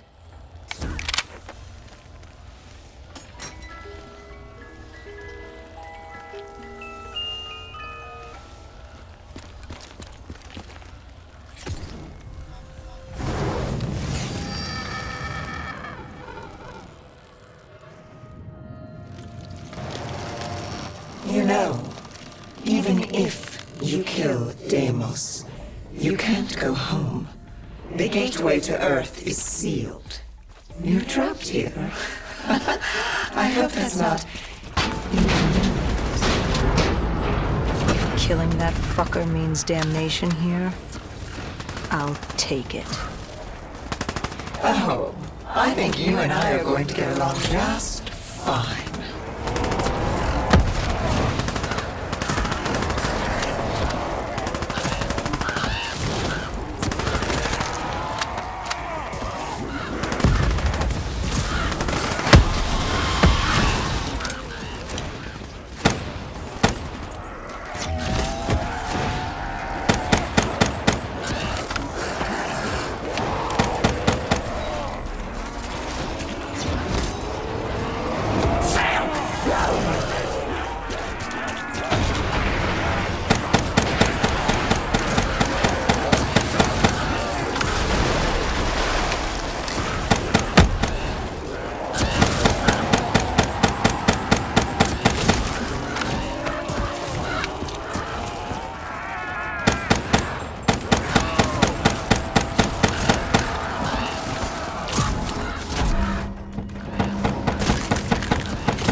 wonder, sister, what's your plan?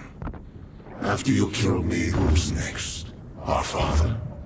The king on his fiery throne? Cronus, Proteus, and Hybris, Chiron, the four brothers of the Great Sea, the mirrors of Perseus. Where does it end? Will you kill all of Malum over that thing? That human? Oh my. Now that you mention it, I hadn't thought of that. I guess I'll just have to kill all of them. Run! Run while you can, little brother!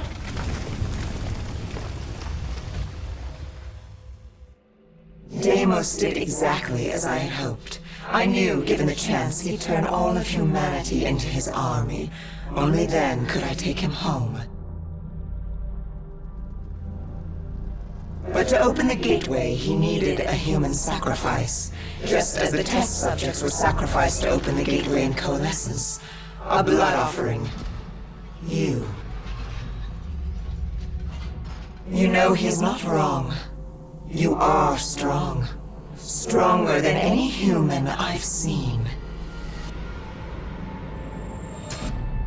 You force yourself to carry the weight of the world. You use it. It motivates you. You're driven by the need to do better, to improve on what you once were. What's more human than that? The drive to do better, to be better. I won't let you do this! We're not finished! She's burned your hearts. You're already weakening. Once she destroys your soul, it will be complete. What choice do you have, Deimos? This is the world you made for yourself. I cannot be defeated! I won't be undone! I cannot be undone! Why won't you just die? This is your chance! Let's see what a mortal can do! Do it! Kill him! No! I am Deimos! Demigod of dread and terror! Oh yeah? How's this for fucking horrifying? Wait. This is Zurich. You said I couldn't come back to Earth. Right now, we've got bigger problems. Why? Because we killed your brother? Heir to the throne of Malum? We've thrown this universe into anarchy. Demigods, sirens, titans, deities alike will go to war. Let them come. I like the sound of that. So, what's the plan, partner?